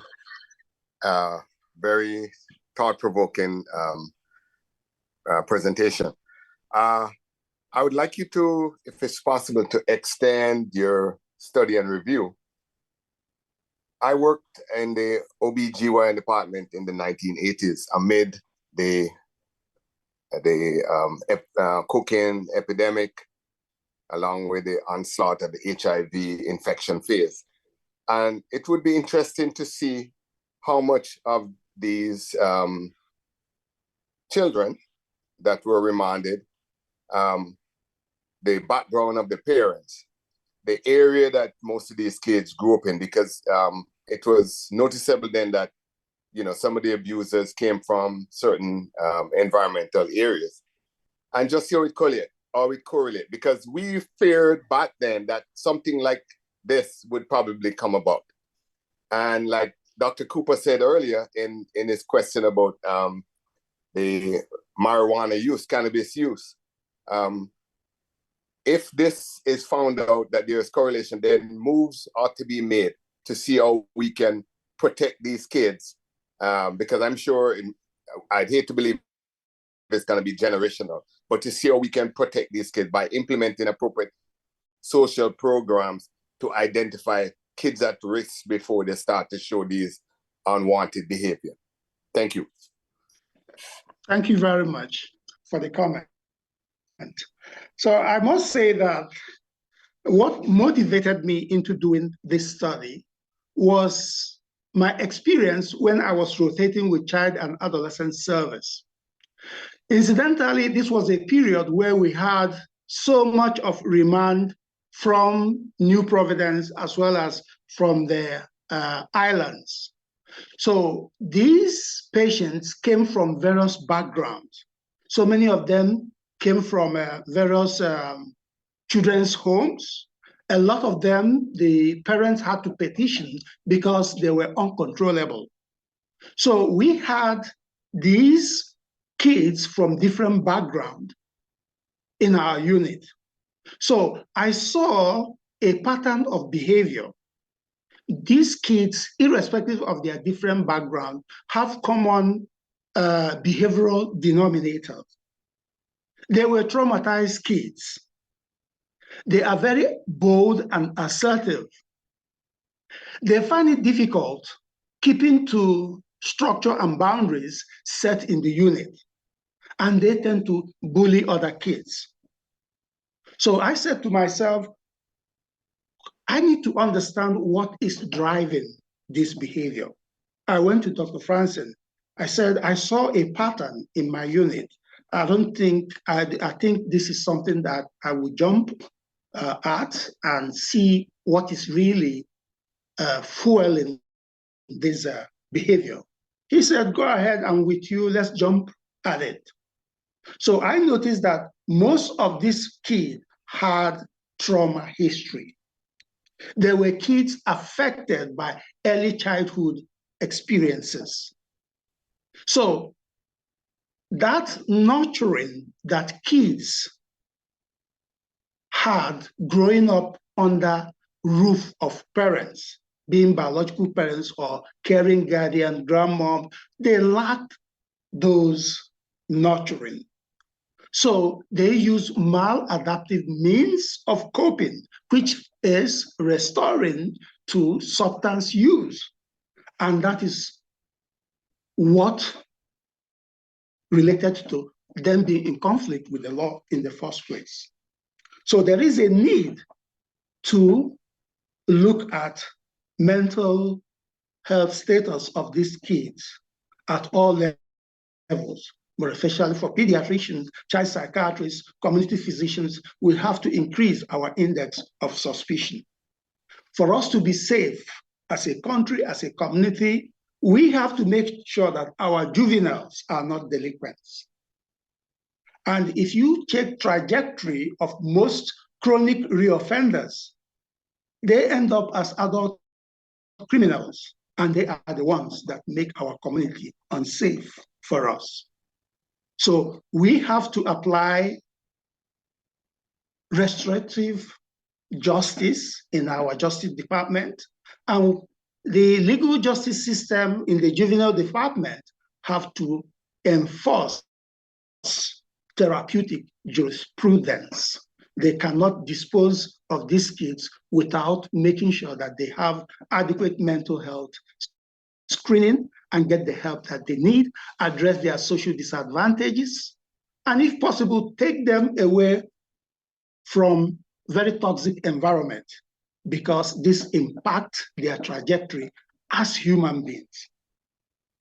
Thank you very much. Thank you very much for Dr. your, Arima. thank you very much for your response. I'd be more than happy to join, to work along, in any little way that I could, to help in the discovery and probably, help to get some of these kids back on track. Thank you again for your presentation. Thank you, sir. I appreciate you. Thank you. Thank you, Dr. Bloomfield. Thank you, Dr. Arima. I just have one other question, Dr. Arima. You cited in your findings that there was association with of those remanded for offenses and having a history of substance abuse or substance abuse disorder. Were persons, when they committed the offense, under a substance use of influence, acutely under the influence at the time of admission? Did your study find that? I really didn't look into that, but most times, from my experience in child and adolescent, those of them who are marijuana users, good percentage of them coming with either residual psychosis or acute psychotic episode. And most times, these are the first time they are coming in contact with mental health providers. So the remand is an opportunity to rehabilitate them drug-wise and also screen for other associated mental disorders that may become compounding their substance use behavior. Okay, thank you very much. So in the chat, Dr. Misty Spencer Prince comments on an excellent presentation, Dr. Arima. It should be interesting to investigate the ACE scores of these individuals. Could that be another study? Yes, I'm actually looking into that, because a lot of studies have shown that ACEs increase the high index of juvenile crime and also associated mental disorders. So if we can address ACEs, definitely we can rehabilitate these kids and be able to treat them if they have a primary psychiatric diagnosis. Excellent. Thank you so much, Dr. Arima, for all of the information you've shared today. Very thought-provoking, and many discussions I'm sure will come from this study. Sorry, there's another hand raised, Dr. Mortimer Moxie. Go ahead. Sorry, yes. Dr. Calais Dorset Philippe has done some work in this area of adverse childhood experiences, just to pass on that bit of information in case Dr. Arima, wants to link up with somebody. I know she's moved on to climate change now, but she had a strong interest in that area, and also, you know, the gender-based violence that is linked to this kind of thing. So that's an opportunity for collaboration if she ever gets back into that. But she did a lot of work in that area in the past, adverse childhood experiences. I mean, that will be a guaranteed pleasure because I'm interested in, looking at how ACEs affects mental health, but especially in adolescents. So collaborative study is something that I will really be interested to be part of. Yes.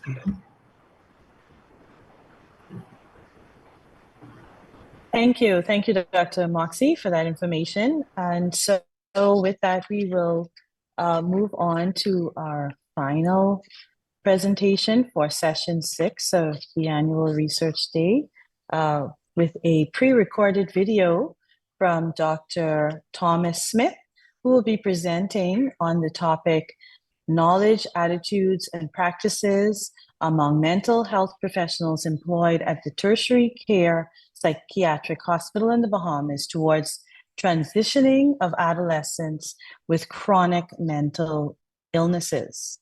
Following the video, Dr. Thomas Smith will be available for a question and answer period. Dr. Thomas Smith has also recently completed his doctorate of medicine in psychiatry and is one of our psychiatrists on the team at Sandilands Rehabilitation Center. So let's hear from Dr. Smith. Thank you.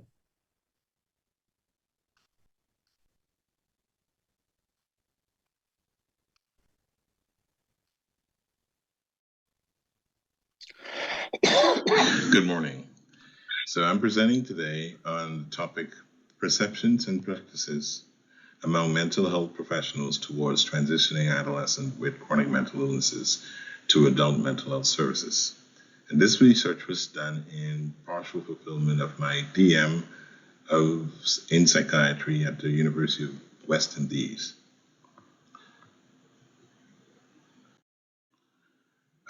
I have no conflicts to declare, and the two co-authors that assisted were Dr. Nelson Clark and Dr. Morgan Frankson.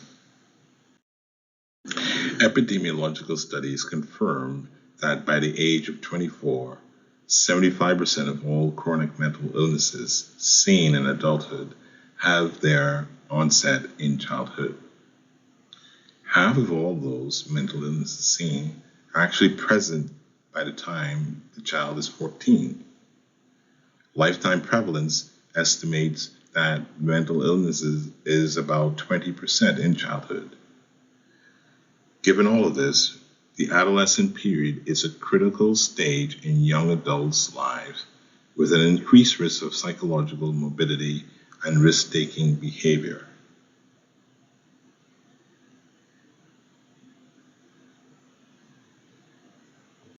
Adolescents suffering from a severe and chronic mental illness without support fare poorly.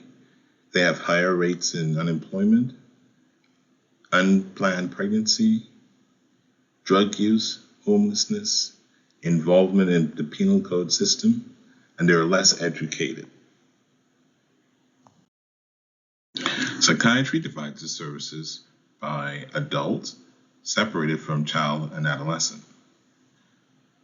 That division happens at age 18. Adolescents are most at risk for developing severe mental illnesses at this separation.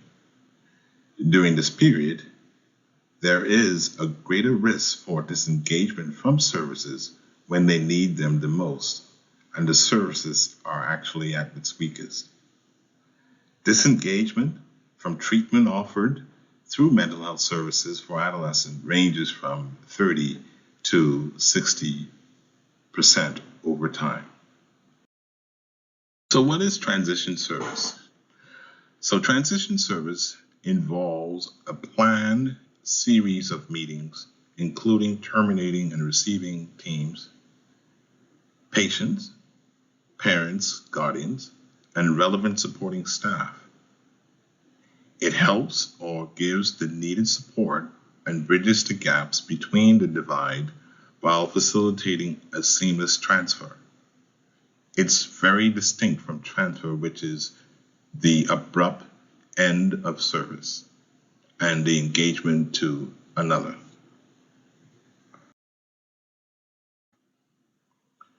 So my objectives for this study was to explore the mental health professionals' perceptions and practices of transitioning adolescents, to explore the mental health professionals' perceived barriers to the process as well.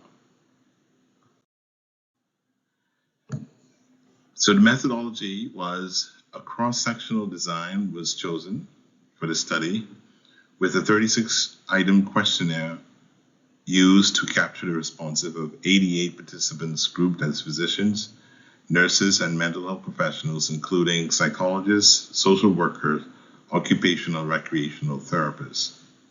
The data was analyzed using the statistical package for social sciences.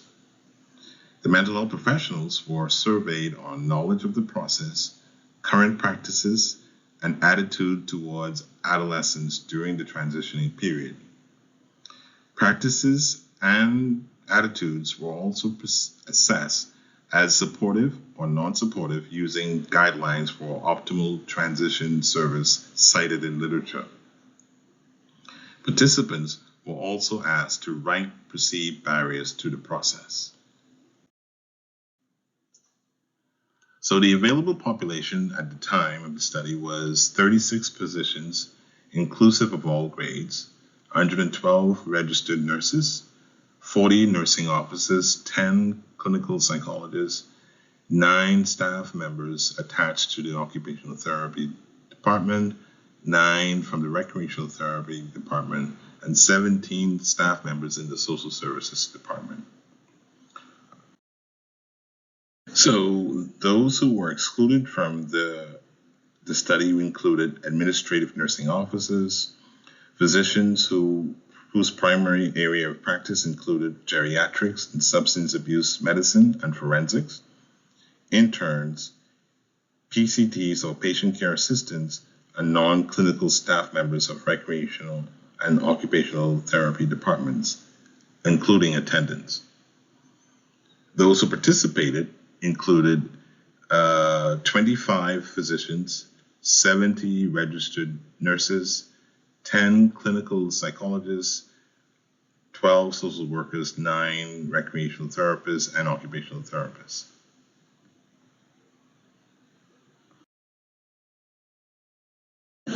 So these are the results.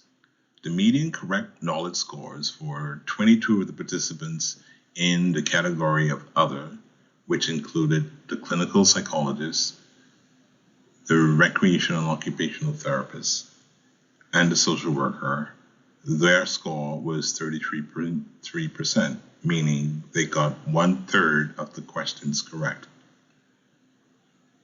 For 45 of the 45 nurses who participated, their average score was 16.7%.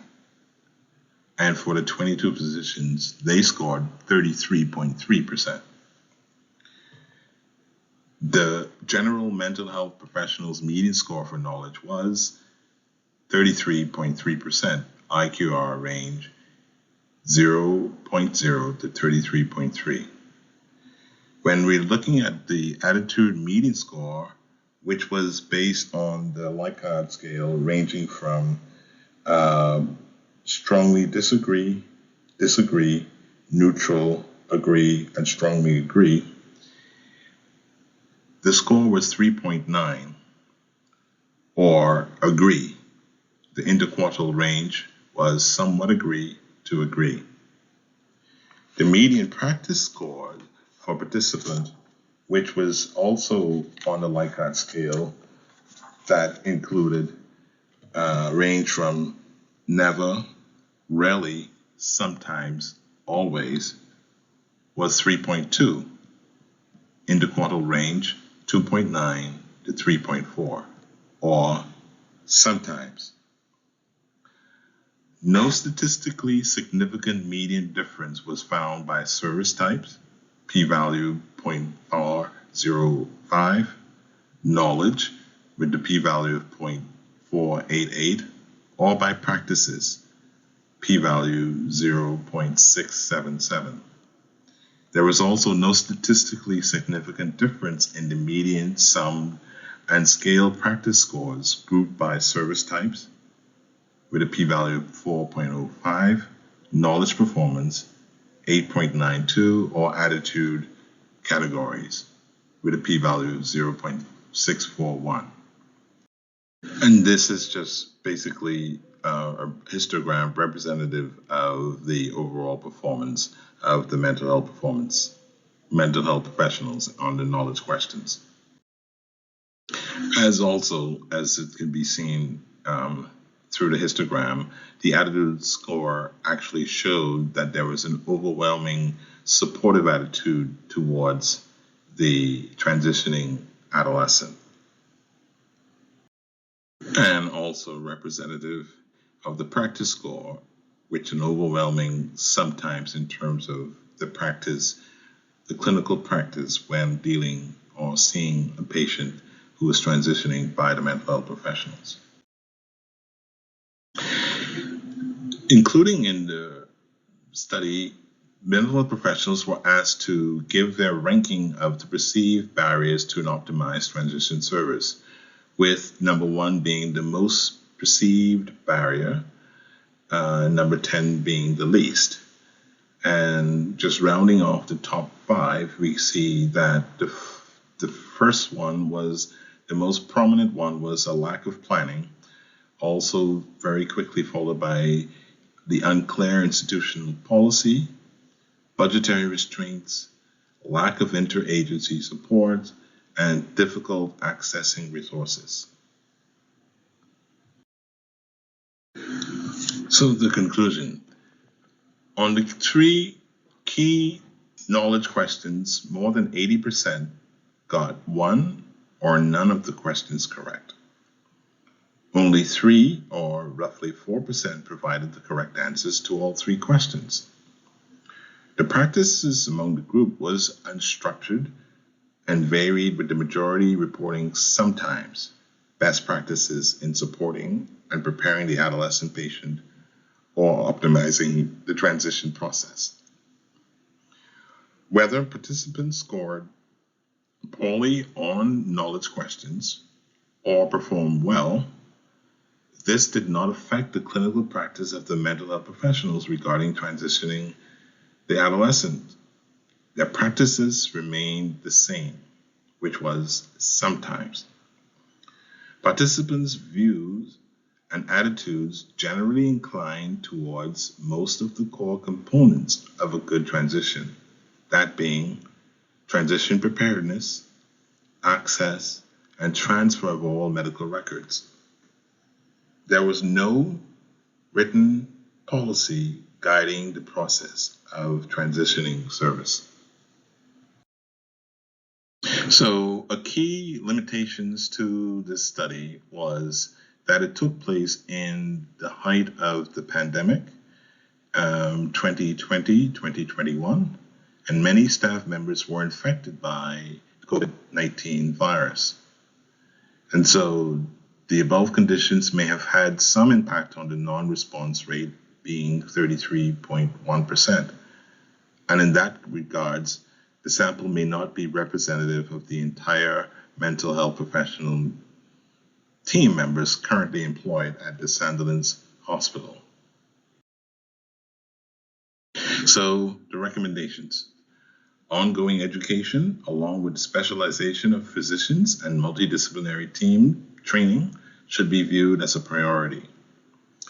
Implementation of a transition service for adolescents with clear guidelines identifying all the relevant team members involved, service that will initiate the process, criteria for transition, and period when the process will begin. And a collaborative effort between the child and adolescent mental health service and the adult mental health service, inclusive of all multidisciplinary team members, to address the knowledge gap. Thank you. These are some of my reference.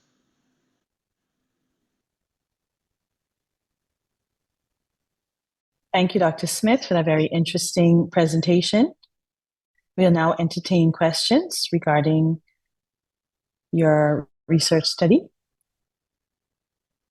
So one question that I have is, based on your response rate, albeit with limitations, and the correct percentage of persons who responded correctly, did you find if there was any influence on the likelihood of readmissions due to the research findings you obtained, readmissions of adolescent clients to Sandilands?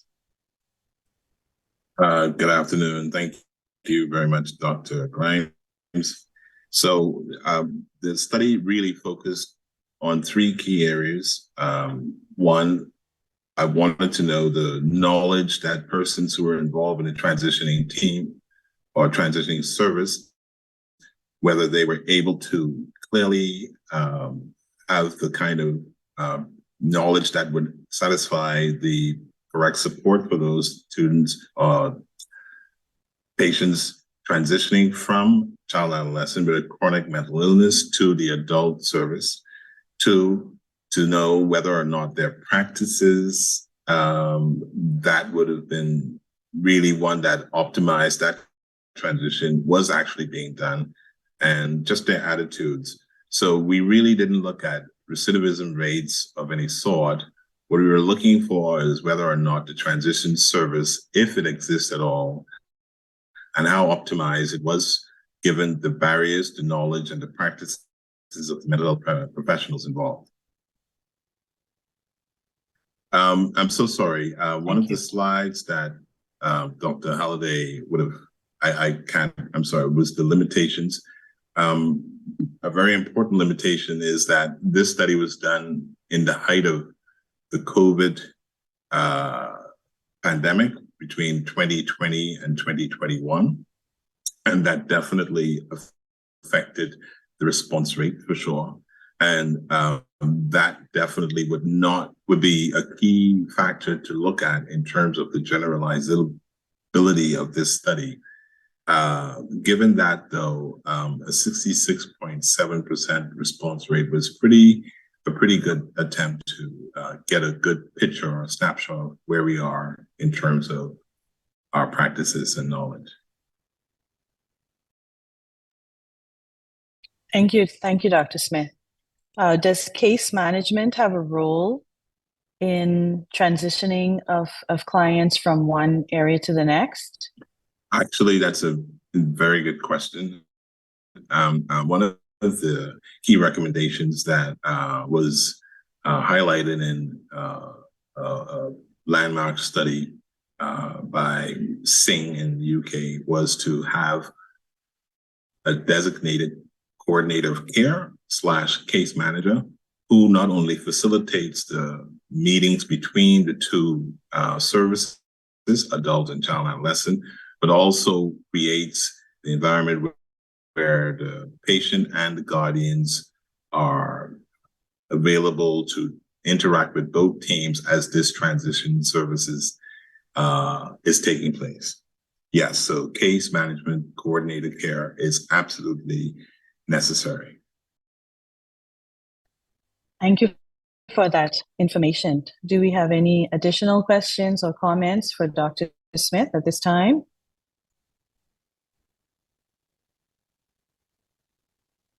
Okay, well, Dr. Smith, I think your presentation was very clear and definitely something that should warrant further study, possibly even repeating the study outside of the pandemic limits, given the constraints it caused on the original study. It'd be interesting to see if there was any difference in the findings. So thank you for that. Thank you. So thanks. All right, so due to unforeseen circumstances, previous presenters who were scheduled during this session could not join us today. And so at this point now, we will come to the conclusion of session 6 of the 17th Annual Research Day. And I'd like to just express gratitude to all of the presenters who have presented during the session, for sharing their wealth of information on the hard work they have done in research and its contribution to enhancing our medical knowledge, and hopefully to influence, all of the research findings will influence positively health guidelines and policies in the future. So thank you very much for all of your research contributions to date. Just a gentle reminder to claim your CMEs by completing your evaluation forms via the links provided on sunshinelearner.com, and ensure that you let us know how this annual research day went for you. And I'd like to also take this moment to thank the research committee for allowing me the opportunity to moderate this session today and be included in the proceedings. At this time now, we will have Dr. Karen Rowe, who will give our closing remarks. Thank you very much, everyone. Good afternoon, everyone. The conference organizers would like to thank the following persons for their support for this annual conference. Firstly, the exhibitors for their high-quality papers with several collaborations. They've put a lot of hard work into their projects and were willing to present at this conference. The information provided adds more content for from regional statistics. We can now modify and plan national policies from the information that we've garnered.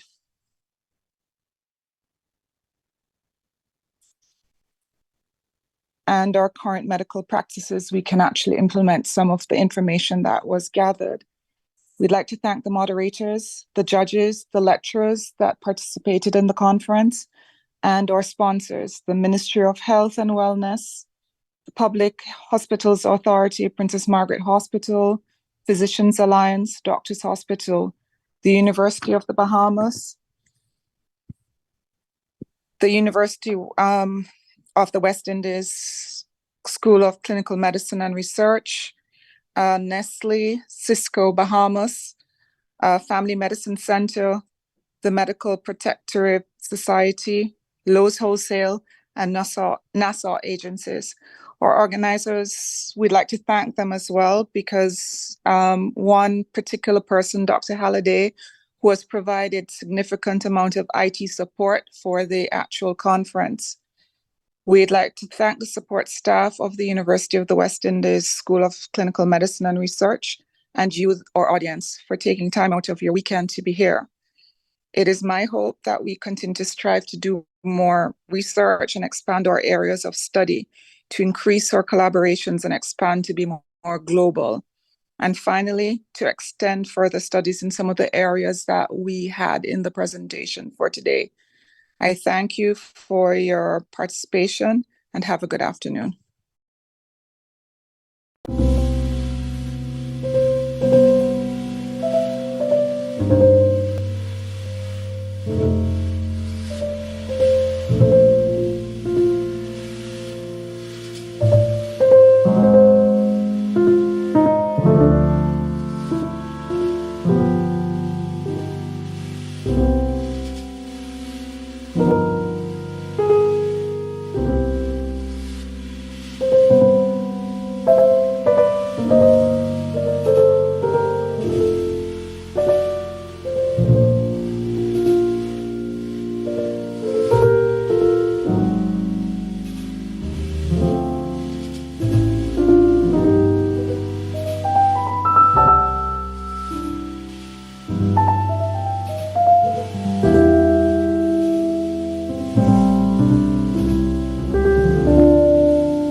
Colon cancer is the third most common cancer affecting Bahamians.